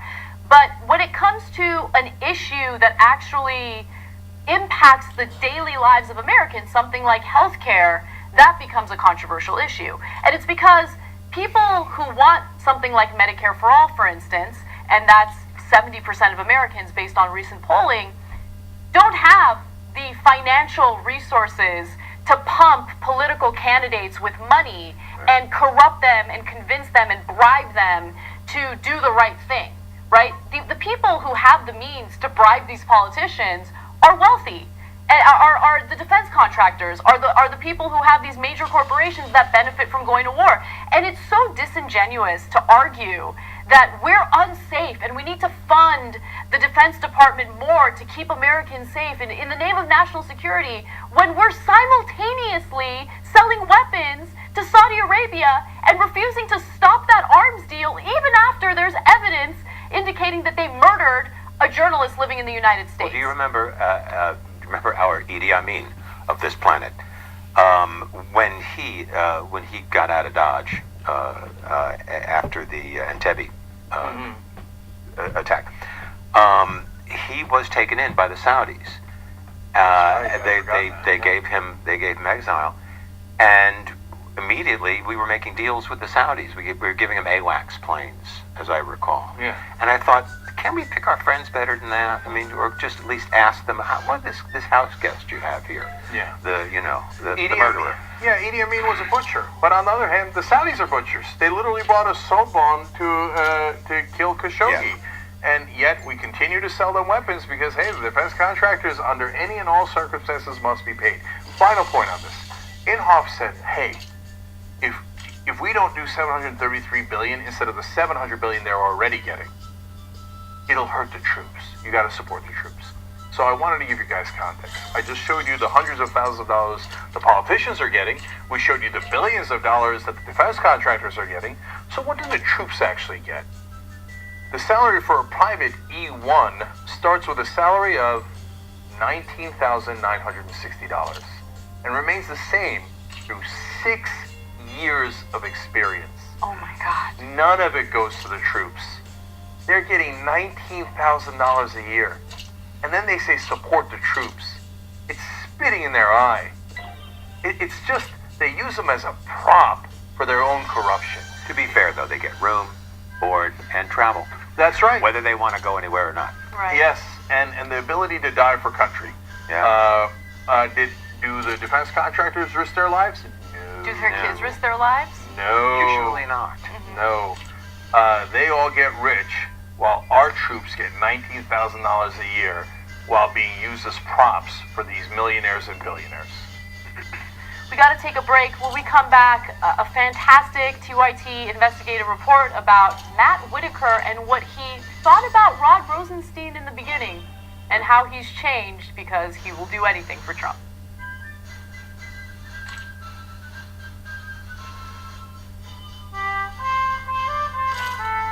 It's winter, and it's cold this time of year, isn't it? Well, it might feel chilly, and the wind might bite at your nose. Maybe you want to snuggle up with a hot chocolate, or wrap up warm and wear your biggest coat. But in the grand scheme of things, our Earth is too hot, and it's getting even hotter. Our seasons are getting confused. Lots of birds are nesting earlier, and spring flowers are coming out too soon. This is what climate change looks like. It's affecting so many of the things we love, both here in our own backyards and around the world. But we have hope, because we know that together we can protect them, if we act now and everyone does their bit. So this Christmas, give a gift of love and show the world you care. I'm Anna Kasparian, host of No Filter. We're going to talk about a bunch of drama, because that's what we do. We talk about drama on this show. You know, feeling pumped, feeling angry. 3 stories that I can't wait to talk about. We're supposed to have a system in place that protects us, but instead we have an injustice system that looks out for those in positions of power. That CEO made 1,358 times more than the median employee. Homeboy's making $12.4 million. I think they could probably afford to pay their employees a living wage. Donald Trump won the general election as a Republican who pretended to care about the little guy, but he just doesn't want them working for him. Unfortunately, stories that demonstrate abuses of power by law enforcement are all too common. Last Thursday, an employee called 911 to report that the men were trespassing because they hadn't purchased anything. It's the same talking point that we hear from Donald Trump every time the media criticizes him for being an idiot. I do get pretty fierce when it comes to some of these stories. With that said, let's get to the news. That's a pretty good number. We were doing a press release on it, and I got all worked up. And I said, okay, well, that's the size of the U.S. population. You know what our next target is? The size of the entire world on the road to 6 billion. Although by the time we hit it, it'll probably be 7, maybe 8 billion. Not a big deal. A couple of days ago on the TYT network, we passed 1 billion views. What the hell? What the hell? No, that's a big freaking deal. 2 billion views. What now? Sorry. What did we do? 2 billion? 2 billion. They said it couldn't be done, but it was done. We just crossed 5 billion views on YouTube. I mean, imagine 10 years ago thinking, one day, people would look at you like, are you nuts? The Outskirts crosses 6 billion views. They said you couldn't do it. You can't change the media. Don't try. Well, here we are. We're changing the media. Thank you, thank you, thank you. Everybody, welcome to this week's Aggressive Progressives. Yeah! They're not fighting for you. They're fighting for Big Pharma and the insurance companies. If they were fighting for you, they'd be pushing for single-payer health care. The Democratic Party, let's just call it what it is. It is a money funneling scheme. 100% in bull. It's bad for her, it's bad for the party, it's bad for everyone involved. I don't know why they don't see that.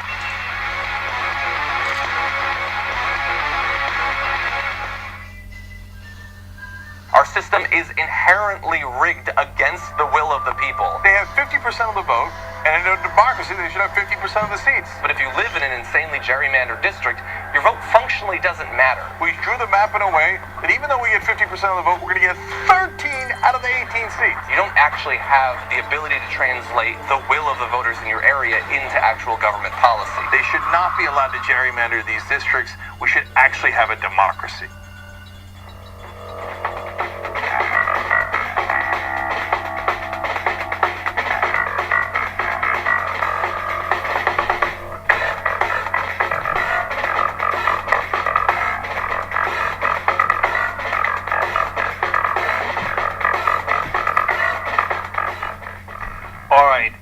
Back on the Young Turks, let me read a couple comments for you guys. First from the members section, J.M. Fraser writes in, we know our servicemen and women are notoriously underpaid.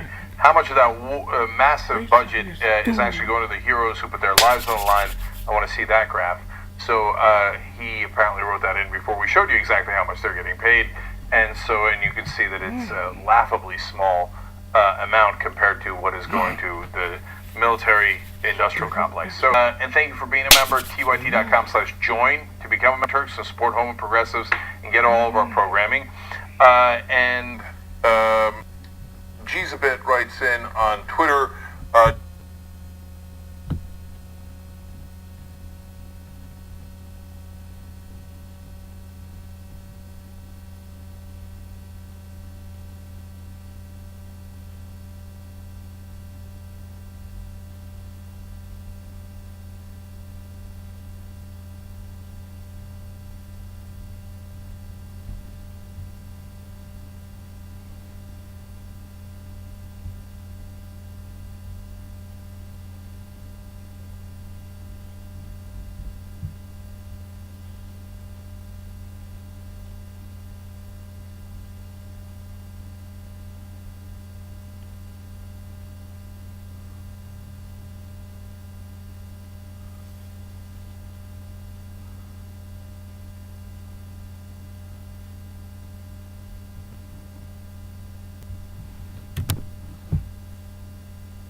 careful legal thinking.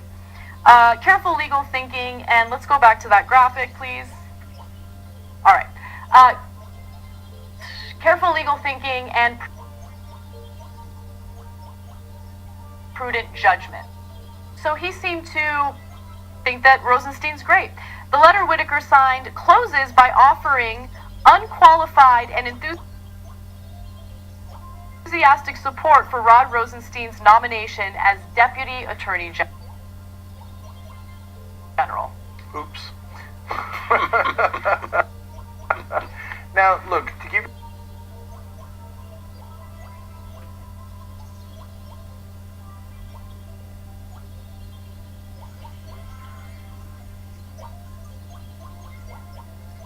you a sense of who Whitaker is, it's not like he wrote that letter praising Rosenstein up and down the hills. That's not a saying.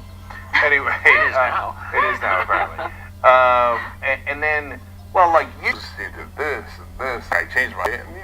That's understandable. It was a couple of weeks later. He appointed a special counsel to investigate. That guy who has unassailed, now totally assailed. Why? Because he dared to go to Donald Trump. And that's basically Whitaker raising his hand and saying, can I get a promotion? Yeah. And mission accomplished, he did.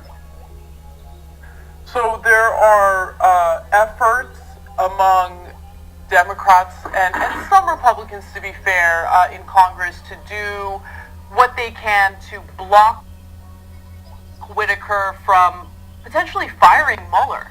There's real concern that he's going to do that, and Whitaker has been clear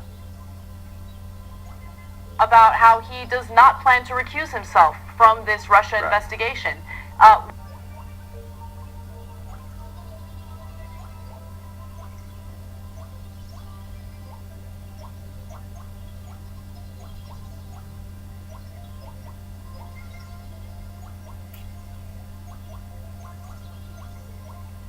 Which he should do. There's clearly a conflict of interest here, given his previous public remarks about this investigation. So, two more quick things about this. First, a great story from this thing at Investigates, and you guys funded that. Thank you for doing that, so we can find out what they're really up to.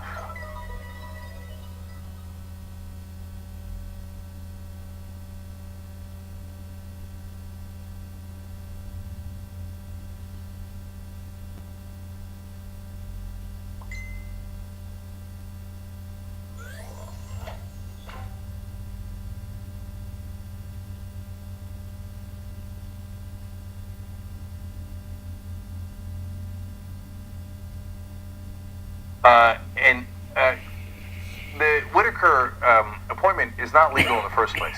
The person who's the Attorney General must be confirmed by the Senate. So if the Attorney General steps down for whatever reason, in this case obviously pushed out by Donald Trump, it must be someone else who is confirmed. And in this case, it's very clear what the order is. You go to the Deputy Attorney General, and he has been confirmed by the Senate. But that's inconvenient for Donald Trump because that's Rod Rosenstein. And so he doesn't want him to be in charge because he wants to be able to fire Mueller. So he needs a hatchet man like Whitaker.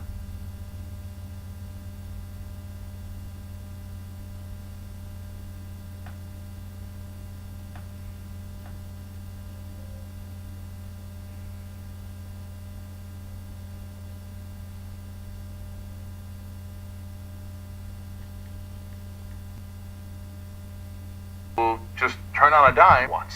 And so he puts Whitaker in, but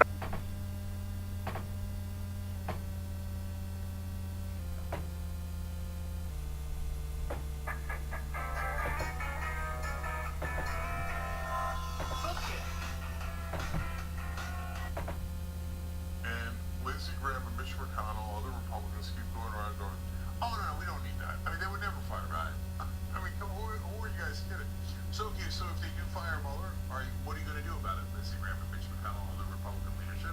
Nothing. Are you going to say, wait, that's unconstitutional, and Whitaker shouldn't have been the chief, and they shouldn't have fired him, and we're going to go to impeachment immediately? Are you going to do that? No, you're not going to do that. So, Trump's a crook, but these are his enablers. They're basically...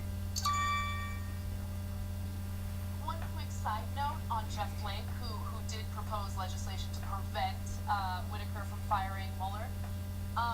He said, if they block this, if we don't pass this, I am not going to vote to confirm any more judges. Like, you're on your way out, homeboy. Like, we don't need you anymore. And but besides which, you're all talk. Like, good on him for proposing this, but when push comes to shove, he always falls in line with the Republican Party. Yeah, so far. And there's really no future in going out in the blaze of glory as far as he's concerned. He doesn't want to lose a lot of friends once he enters the private sector. He wants to use those people. Right. Yeah. So the reality is they're going to do nothing about it, and if and when they fire Mueller, that is going to be a true constitutional crisis. And I don't know what's going to happen in this country, but that disaster is looming. I mean, Trump is tweeting like a sweaty madman again. Like, taps. It's a witch hunt. It's a hoax. Why do you think he's doing that? Because he's not nervous? No.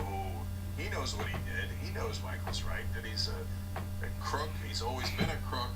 And they got him. And he knows they got him. That's why he's got hatchet men like Whitaker in. And so if you think he's not going to do something crazy to try to go after Mueller and end the investigation, you don't know Donald Trump at all. Okay, we got to take a break, guys. One more break, and when we come back, another great story for you.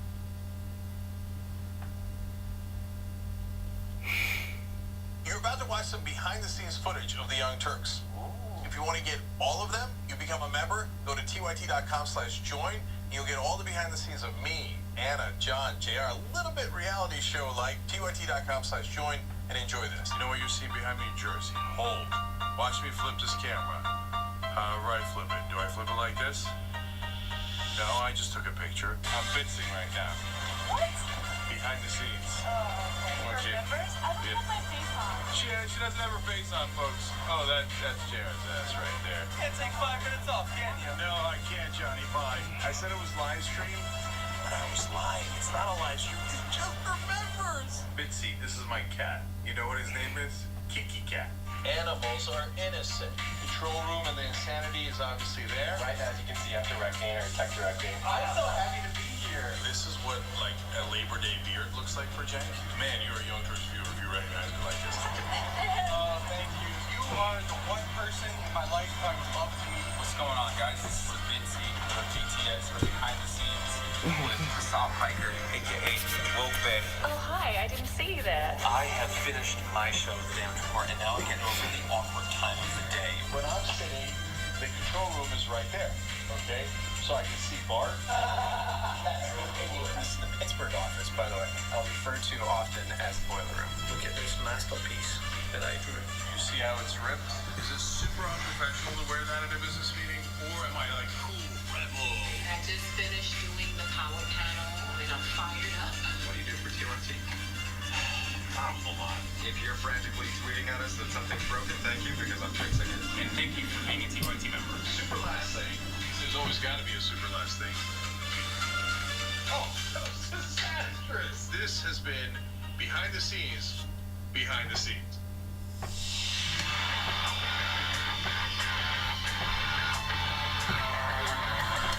They'd rather lose to Republicans than have a progressive win with them. That's how dumb the corporate Democrats are.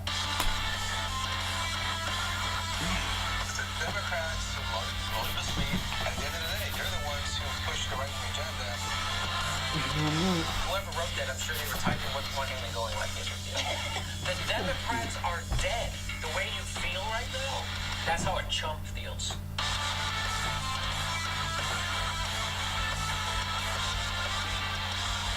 Do not freak out.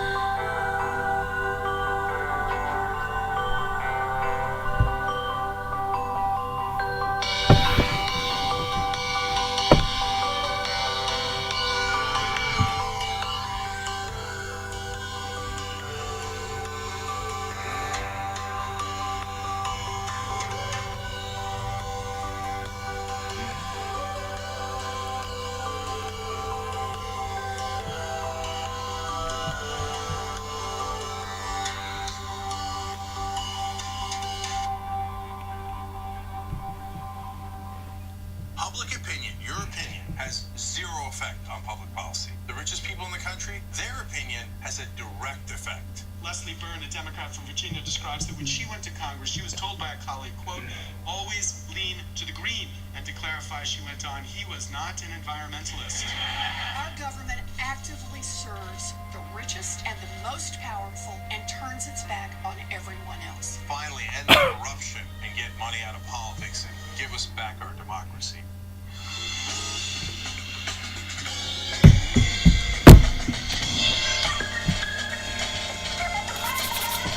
Back on the Young Turks, and I'm going to read one comment here.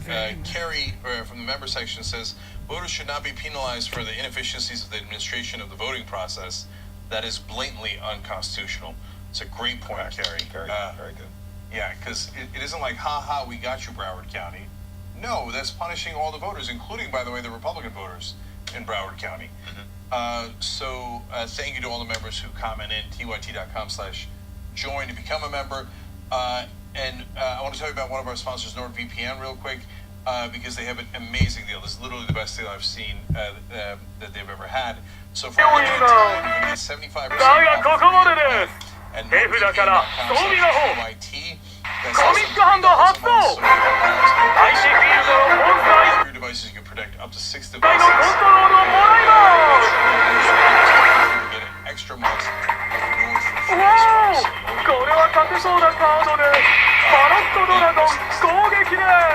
Donald Trump has been known for saying incredibly stupid things. Like this.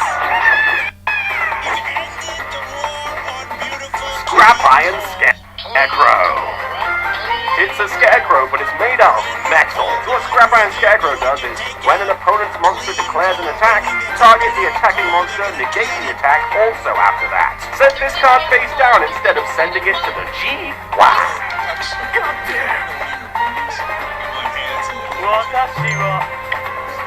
These days, though, we see people cosplaying as themselves. Roger Stone. He gets on and if you put that in the movies, back it off a little bit. Too much. That one went to 11. Well, in regard to the recount that's currently taking place in the state of Florida, Donald Trump has said additional stupid things. So let me give you some examples. Now, he has made accusations of voter fraud in the past, especially when he believes that he's losing. Never provided any evidence for that. But he's doing the same thing now when it comes to Florida. He said, quote, when people get in line that have absolutely no right to vote and they go around in circles, sometimes they go to their car, put on a different hat, put on a different shirt, come in and vote again. Nobody takes anything. It's really a disgrace what's going on. And then he said, and I quote verbatim, if you buy a box of cereal, you have a voter ID. So he's not the most articulate person. So usually when he speaks, we usually have to try to piece things together and decipher what he means. I don't think you can decipher this one. This is what it is. No, but look, the Dakota ring is in the Catholic register. That's right. You gotta buy it though. Yeah. If you don't have voter ID, you can't buy it, right? If you don't have voter ID. Well, I think the real worry is 3 toddlers in a trench coat voting. Oh, It happens. You're on a card, and I set this card face down, and I end my turn.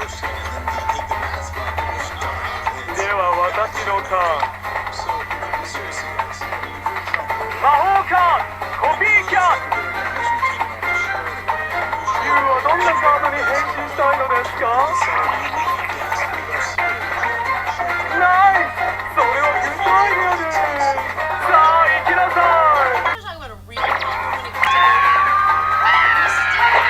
Nothing adds extra effort to an action making a good old-fashioned knit.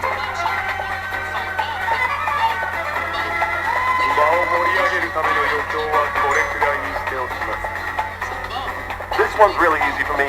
Scrap Iron Scarecrow. People are so fired up they're going to go back to their cars. Put on some sort of Oh, hang on, guys. This is a big moment. It's Witch of the Black Forest. And it says, if this gun is sent from the field to the GY, add 1 monster with 1,500 or less defense to your debt to your... I'm gonna go with...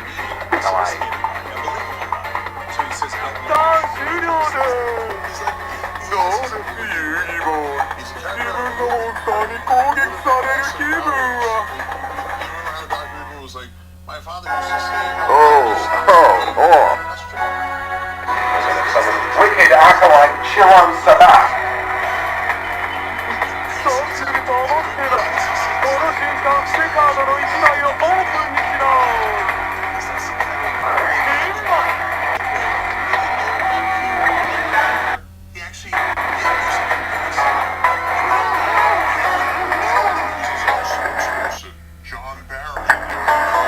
See you next time.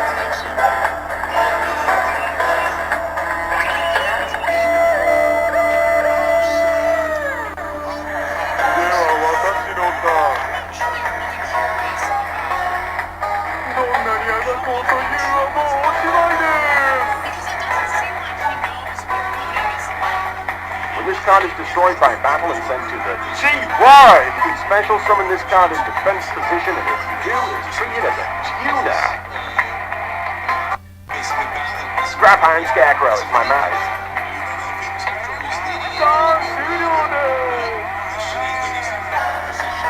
Hot damn. Yeah, I'm gonna attack with Wicked Acolyte Chiron Sabak.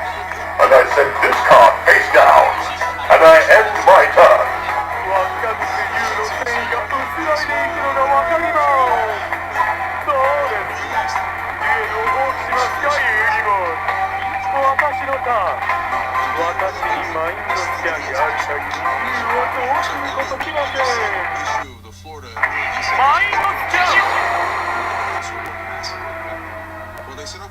Hey, you know what? Slate Warrior.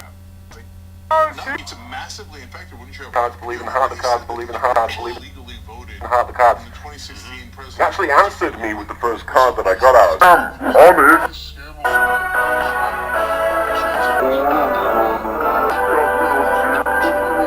Legacy class. The effect is back in the commission. Enters you control a text. Then target one that your opponent controls. That target loses attack and defense equal to the original attack and defense of that banished monster. So like a series of leprechaun cards I need to add to explain what that is. Yeah, World Legacy Clash, the spell card will fully spell doom for that bastard, Pegasus.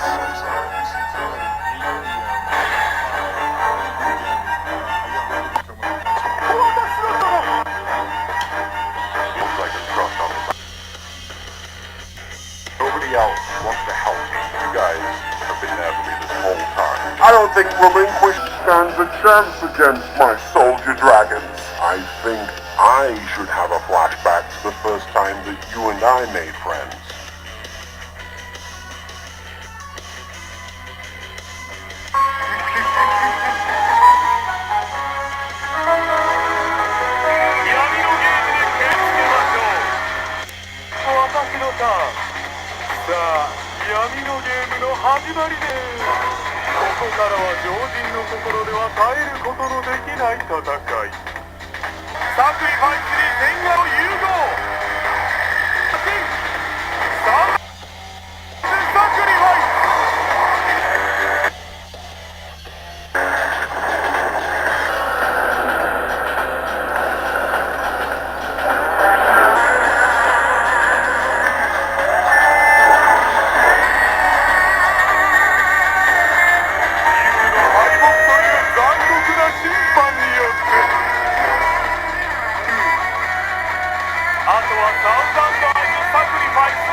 Got Scrap Iron Scarecrow. This is my mascot card. This is like my Pikachu to my Ash.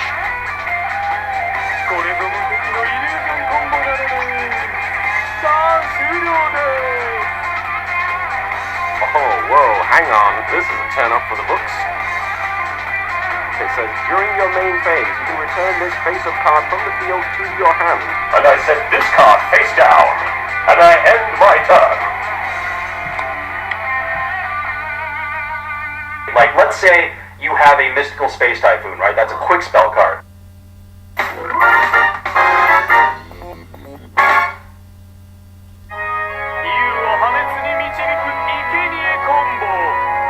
You attacked my Onyx. Okay, so I draw.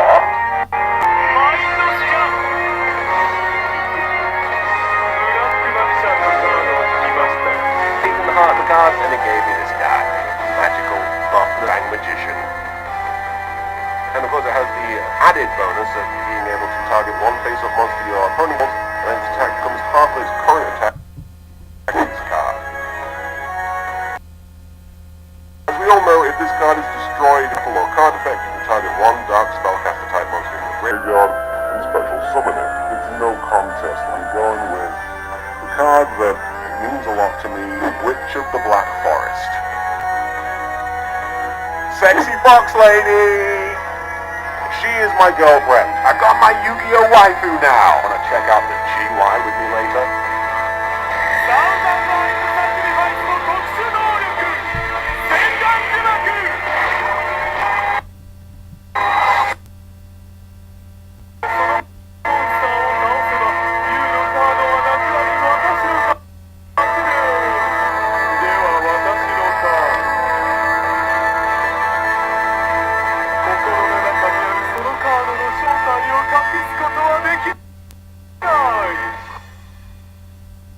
Winged rhinos chosen by Jessie Nowak while she was visiting.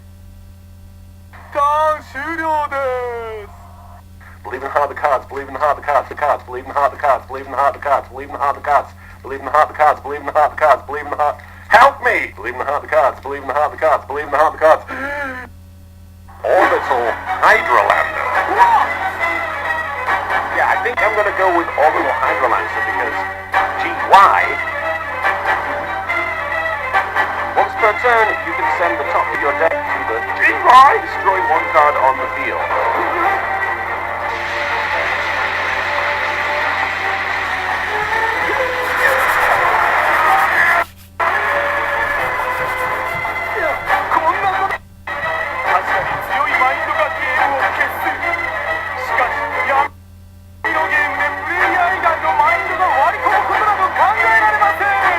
Good job, Orbital Hydrolander.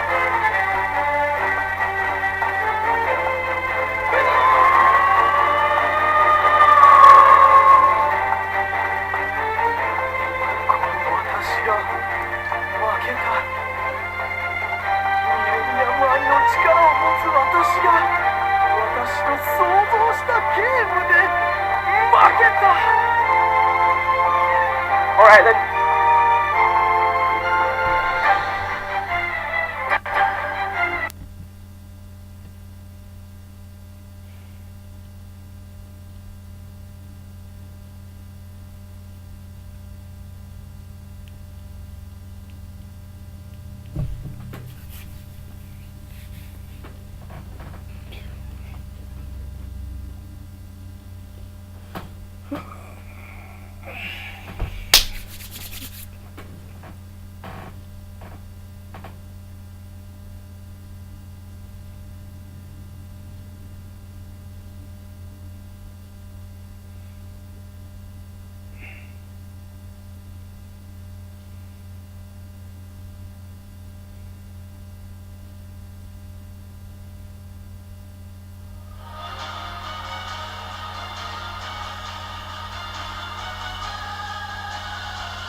Headquarters, we got a couple of great guests for you guys, and man, we've got a ton of presidential candidates already, and we got one in the studio. So joining me now is Ryan Farber. He is running for president in 2020. So Ryan, tons to talk about. Let's start with the obvious, since you're. It's not a radio interview. You're on camera here. You're young. Very young. Yes. And are you a millennial? I am a millennial. I'm an older millennial. Okay. And so are you the only millennial running for president? I believe I'm the first one to officially declare for presidency. I know they've had others in the past. Mr. D's Nuts is famously in 2016, but yes, first millennial. Okay. Do you have experience in politics? Never run for office before. I'm very active in our local club. I live here in downtown Los Angeles, so very active in the East Area Progressive Democrat Club. Okay, got you. And so what possessed you to run for president? The real reason is actually my dad. Years ago, when I was a kid, my dad went and started a hedge fund. I know, gross. Definitely gross, but... No, it depends. It depends. Do they contribute to money in politics, etc.? There's good people. There's good people. My dad, I think, is one of them. Yeah. But started a hedge fund with a few people. Didn't really like what he was doing. didn't think that they were doing the ethical thing, to say the least. So ends up leaving. A couple years go by, and paper gets delivered to my parents' house. Front page of the paper, this company is sold for $2.5 billion, which my dad at one point was a 25% shareholder. So, wow. Very sad. The look on his face, I'll never forget. It's just the ultimate look of sadness. But a couple years go by again. Same paper gets delivered to my parents' house. The CEO of that company is going to prison for tax fraud. Now, my dad could have said, I'll ignore what's going on here and be worth hundreds of millions of dollars. And he said, no, we have nothing because of this. My dad is uncorrupted. I'm uncorrupted because his blood runs through me. That's what has inspired me to run, and that's why I'm here. Well, I love it. So what's your campaign theme? Our campaign slogan is America Connected. We came up with it because we think everything really binds us together. Whether it's the opioid crisis that's been sweeping across this country, we're all directly or indirectly affected. Too many of us have tasted lead in the water. Too many of us unjustly imprisoned due to a disgusting private for-profit prison system. Obesity is out of control. Everybody can see it. Sometimes in tight spaces you can feel it too. But we really have to connect with one another physically, emotionally, digitally, and even spiritually in some cases if we're going to address the great issues of our time. So you filed your paperwork when? Filed in January or February, not sure the exact date, but been declared since then. I've been to Iowa, Nevada, I've been all up and down California. I was supposed to go to Tennessee, but Politicon came up, so I ran into Dave Kola there.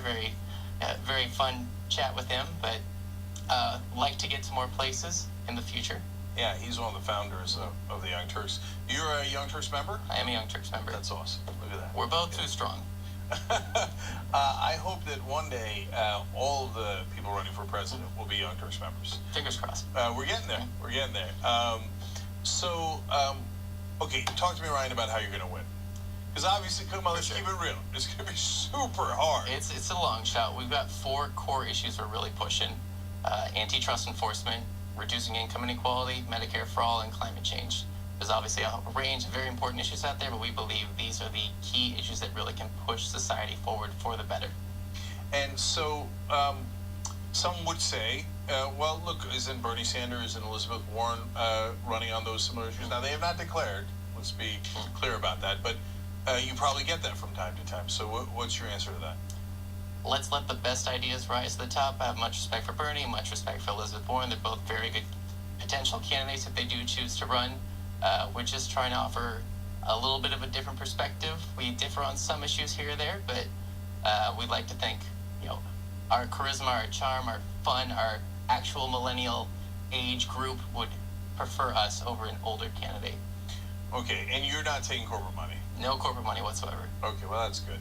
And they have not in the past either. And is the antitrust thing the main differentiator? It's look, they have varying degrees of being against antitrust as well, but that's number 1 on your priority list. So why do you think that that's the biggest issue? I think it's the biggest issue. People on the left specifically, we haven't wanted to grasp power like we really need to make the change in this country. And the corporations control everything at this point. People want to say the government ruins stuff if you're on the right or the libertarian side. I'm more of the belief that the market itself is very corrupt and just naturally corrupting. So we need to break up a lot of the big companies, Google, Amazon, Facebook, Pfizer, Merck, Tyson Foods, Cargill, United Health Insurance, Exxon, Chevron. The list just goes on and on. My 2 favorites are Service Corporation International, the largest funeral home company in the United States, and MindGate, the largest porn website in the country. Oh, you want to break them up too? Definitely got to break them up. You want to end human trafficking, break up that company. They control 70% of all porn sites in this country, and they have no incentive to stop human trafficking. They just put videos on their website, and they're allowed to stream whatever they want. See, that's a unique perspective. I had not heard that. Bernie Sanders has sat in that seat, Elizabeth Warren has, and neither one of them talked about that. We got to break up the porn industry. Definitely got to break them up.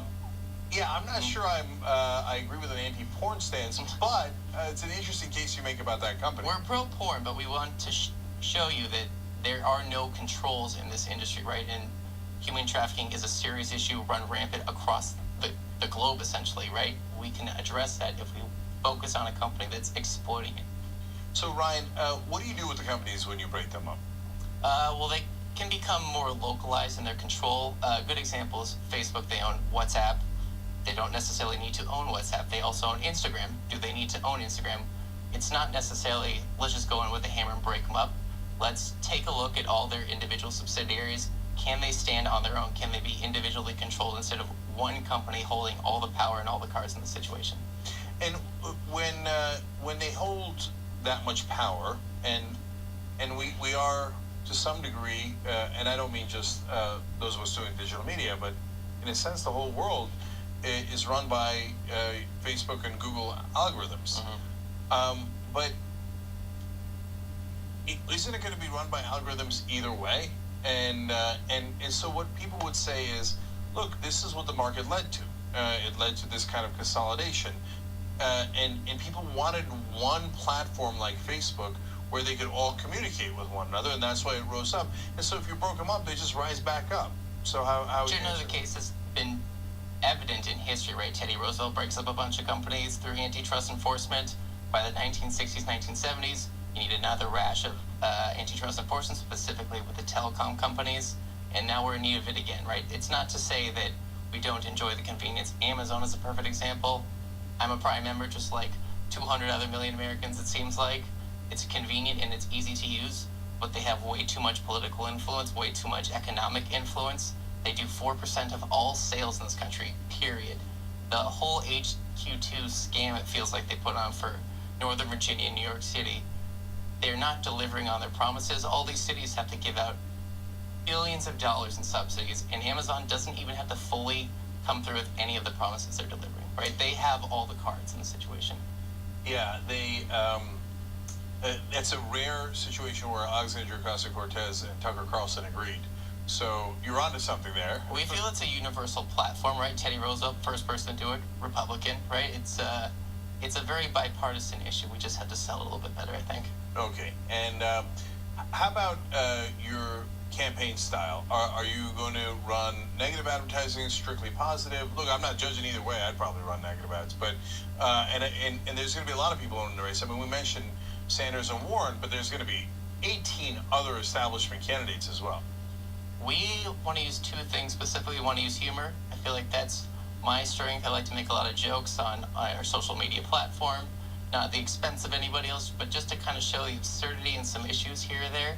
And the second thing is I like to go with the Dalton strategy, which is from Roadhouse. It's a reference. The be nice strategy. Just be nice until it's time not to be nice, right?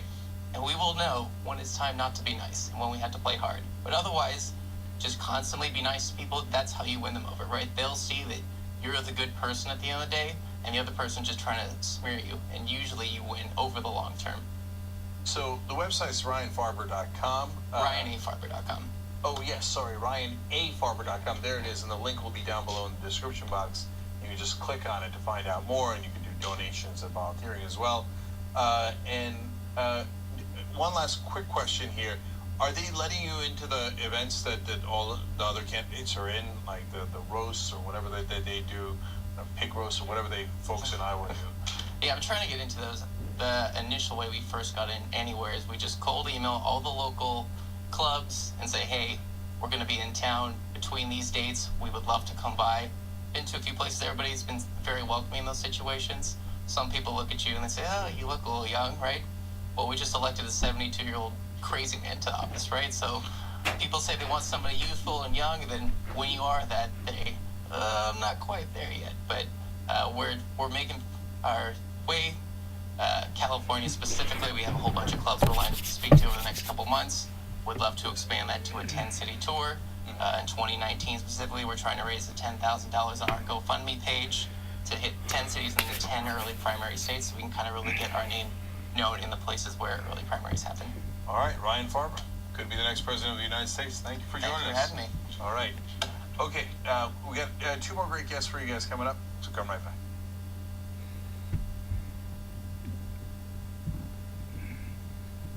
You are the media revolution. You are much needed. It's like 95%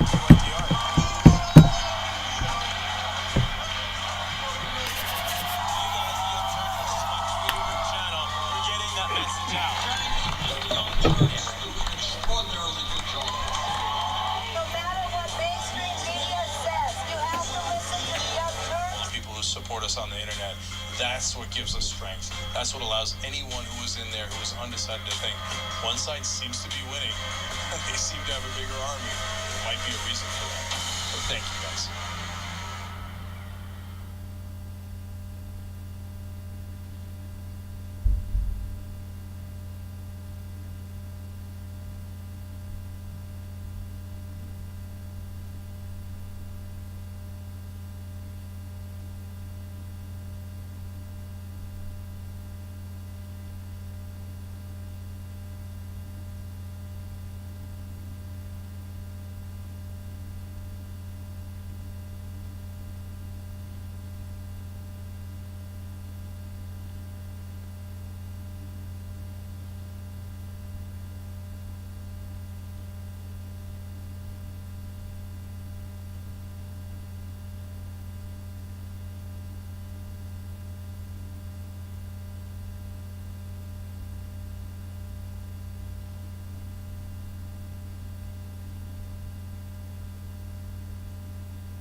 All right, welcome back to Rebel Headquarters. I got some great guests for you guys in a second, but I want to tell you about an announcement. This is actually super cool. So you know Just Democrats, obviously a lot of you watching, almost all of you know about that. That's the Progressive Wing of the Democratic Party, Alexandria Ocasio-Cortez.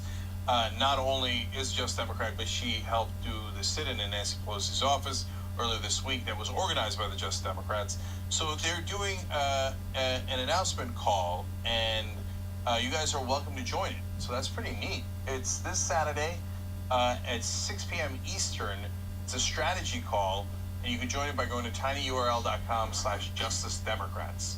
So there are not a lot of progressive groups or any groups that do a strategy call with the public, right? That's usually behind closed doors. So it's pretty neat. Check that out at tinyurl.com/justicedemocrats. Okay. Joining me now are the stars of a new movie, Tiger, Prem Singh and Michael Pugliese. There you go. Oh, even with that. So I want to go to a clip soon, but first, Prem, tell us what the movie's about.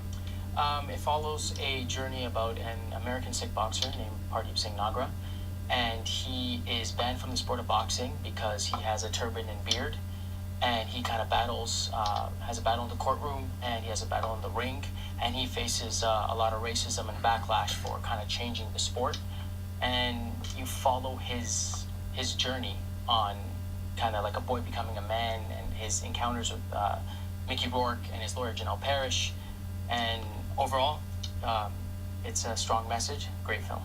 Yeah, some great actors in this movie. So let's take a quick look at one of the scenes in the movie, and then we'll talk about it. You know, there is one way to fix this. What's that? Do as they ask. I couldn't. Why? It's the tradition. But the ABC will argue it's their tradition that fighters must shave. I'm a Sikh. This is our way. Not all Sikhs follow those ways.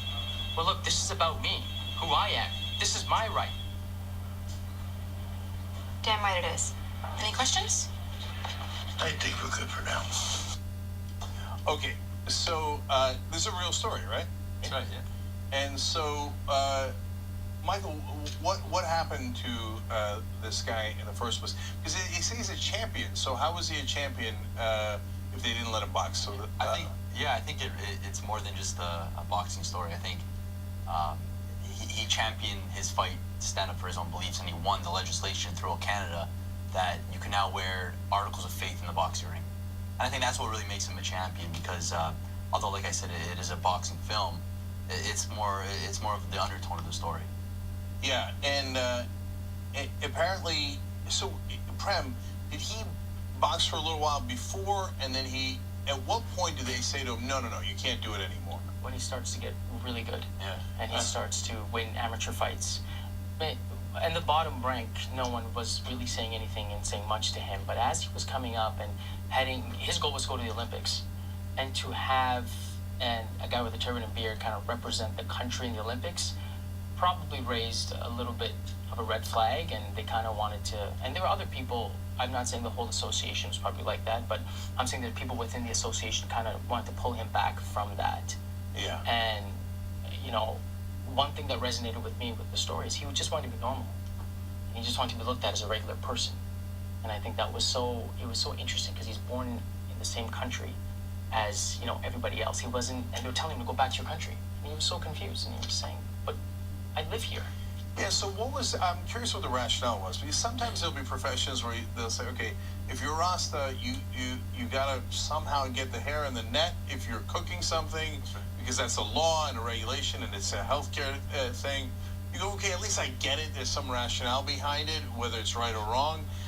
What was the rationale for, who cares if you have a beard and a turban if you're boxing? Yeah. Why would that make a difference? They said a couple of things. I think they were just really trying to go through the book and really try to find the pieces, but they said it's a cushion, and it hides I guess laceration, because if your beard's thick enough, it's hard for the medical team to actually pinpoint, you know, a large cut. But you see professional boxers have this all the time. They have beards all the time, right? Conor McGregor, you see in the UFC. Oh yeah. Right? So it was like this really weird kind of thing. It was like an old school meets a new school kind of method, and I think that's where the battle was happening. So, you know, Muhammad Ali, when he protested Vietnam War, lost a number of years of his career, which, of course, for professional athlete is enormously important because you only have a certain number of years that you're physically able to do it. So, how long was he out while fighting the court battles? I know it was going back and forth because he was winning certain areas to fight to move his way up, and then he would get stopped again. So he gets stopped before the nationals, then he gets stopped at the nationals, then they cancel his weight class at the nationals. Just so every time he would progress, they would kind of find an obstacle to put in his way so he can't fight. So what do you guys think? Do you think that it really was just racial? Yes and no. Yeah, I would say a little bit of both. I think it's more about old school methods and old school rules, and how now as society we are changing, we are allowing others to speak and have them let them have their own voice. And I think as time progresses, we have to start adapting to that and becoming more I guess open with others and allow them to believe in what they want to believe in. And I think that consists of just changing the rules, I think. Yeah, we have this image of Canada as our liberal brothers up north, right? And given especially who our president is. Yeah. So I know folks who are looking to make plans to move to Canada. So come to Toronto. It's beautiful. So it's disappointing sometimes to see that that also exists over there. Yeah, I think it's really a worldly thing. Even right now in California, there's a kid going through the same thing. He's a Sikh and he has some facial hair, and he's fighting through the process of being allowed to fight in the ring. Same in the UK. So this happens all over the place, and I think it's just about standing up and speaking for it, and allowing others to become inspired to stand up for what they believe in as well. Yeah. Did they say the cushion was the turban or the beard? The beard. Really? Yeah. Okay. Right, go figure. Now, if you think that's true, why don't you grow a beard and then get in the ring with Mike Tyson? And see how that works out. See how long that takes. It's not going to do much. It's not going to do much. See if that cushion works for you. All right, and I'm curious how you guys got into acting in the first place. So, Prem, you were in Breakaway too. Yeah. So, where'd you grow up, and how'd you get into acting? I grew up in Toronto, Canada. I the first kind of thing I did was with a Canadian film called Breakaway, was with Russell Peters and Rob Lowe, and kind of growing up in Toronto, I was kind of struggling with the stereotypes, right? So, going out for roles that are the taxi driver, the terrorist, the IT guy, the convenience store owner, and it was kind of like, enough's enough, and I wanted to kind of showcase what I feel that I can. And when I saw Pardeep's story, I kind of resonated with a character that just wanted to be looked at as a regular person, and I want to be looked at as a regular person as well. Yeah. And then when we met in acting class, I kind of told him the story and the idea and what I was trying to achieve. And for somebody that's outside of the South Asian community, for him to just gravitate towards it, I kind of felt really good about it, because it's like, well, you don't have to. And he was so interested in learning about the culture, learning about what the whole story was about and the journey of this character. And now we're here, right? Fast forward. How'd you guys make the movie in the first place? Well, when he came to me in acting class, he brought the story, and I was just so fascinated in a misunderstood religion. Not many people understand what it means to be a Sikh, and why it's so important to have a beard and facial hair and turban. And the more I learned about that, the more I just fell in love with it, and I became less narrow-minded. I became, I just allowed others to just really believe in what they want to believe in, and it changed the way I thought about it, and about any other race for that matter. And then we're like, you know what? We're not happy with what we're getting. Let's write a screenplay. And we self-taught ourselves how to write a screenplay, and we had cold calls, and we sent out thousands of emails, and 10 years later we're here. And so where is it getting released? How is it getting released, and when? It's November 30th. We're starting with a limited release in New York and LA, and expand from there. All right, and so what can people get at the tigermovie.com? Like just information about where to watch the movie? Exactly. Where to buy tickets, where the theater's at, show times, a little bit about the film, the background. The trailer. Right, check it out. You've worked with some interesting people. I mean, ranged from Mickey Rourke to Russell Peters. That's right. That's right. Somebody going to get hurt around here. That's right. Either way.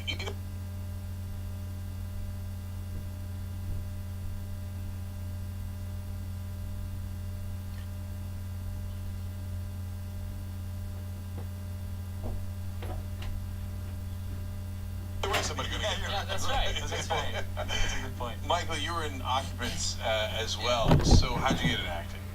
Same kind of thing, you know. We were just always wanted to entertain, and I think that we just have this burning desire to have a fulfilling life, and it's something that really just puts a smile on our face. So we just started taking drama class and then acting class, and we just really wanted to, you know, tell good stories, and I think that was really how we really stepped into it.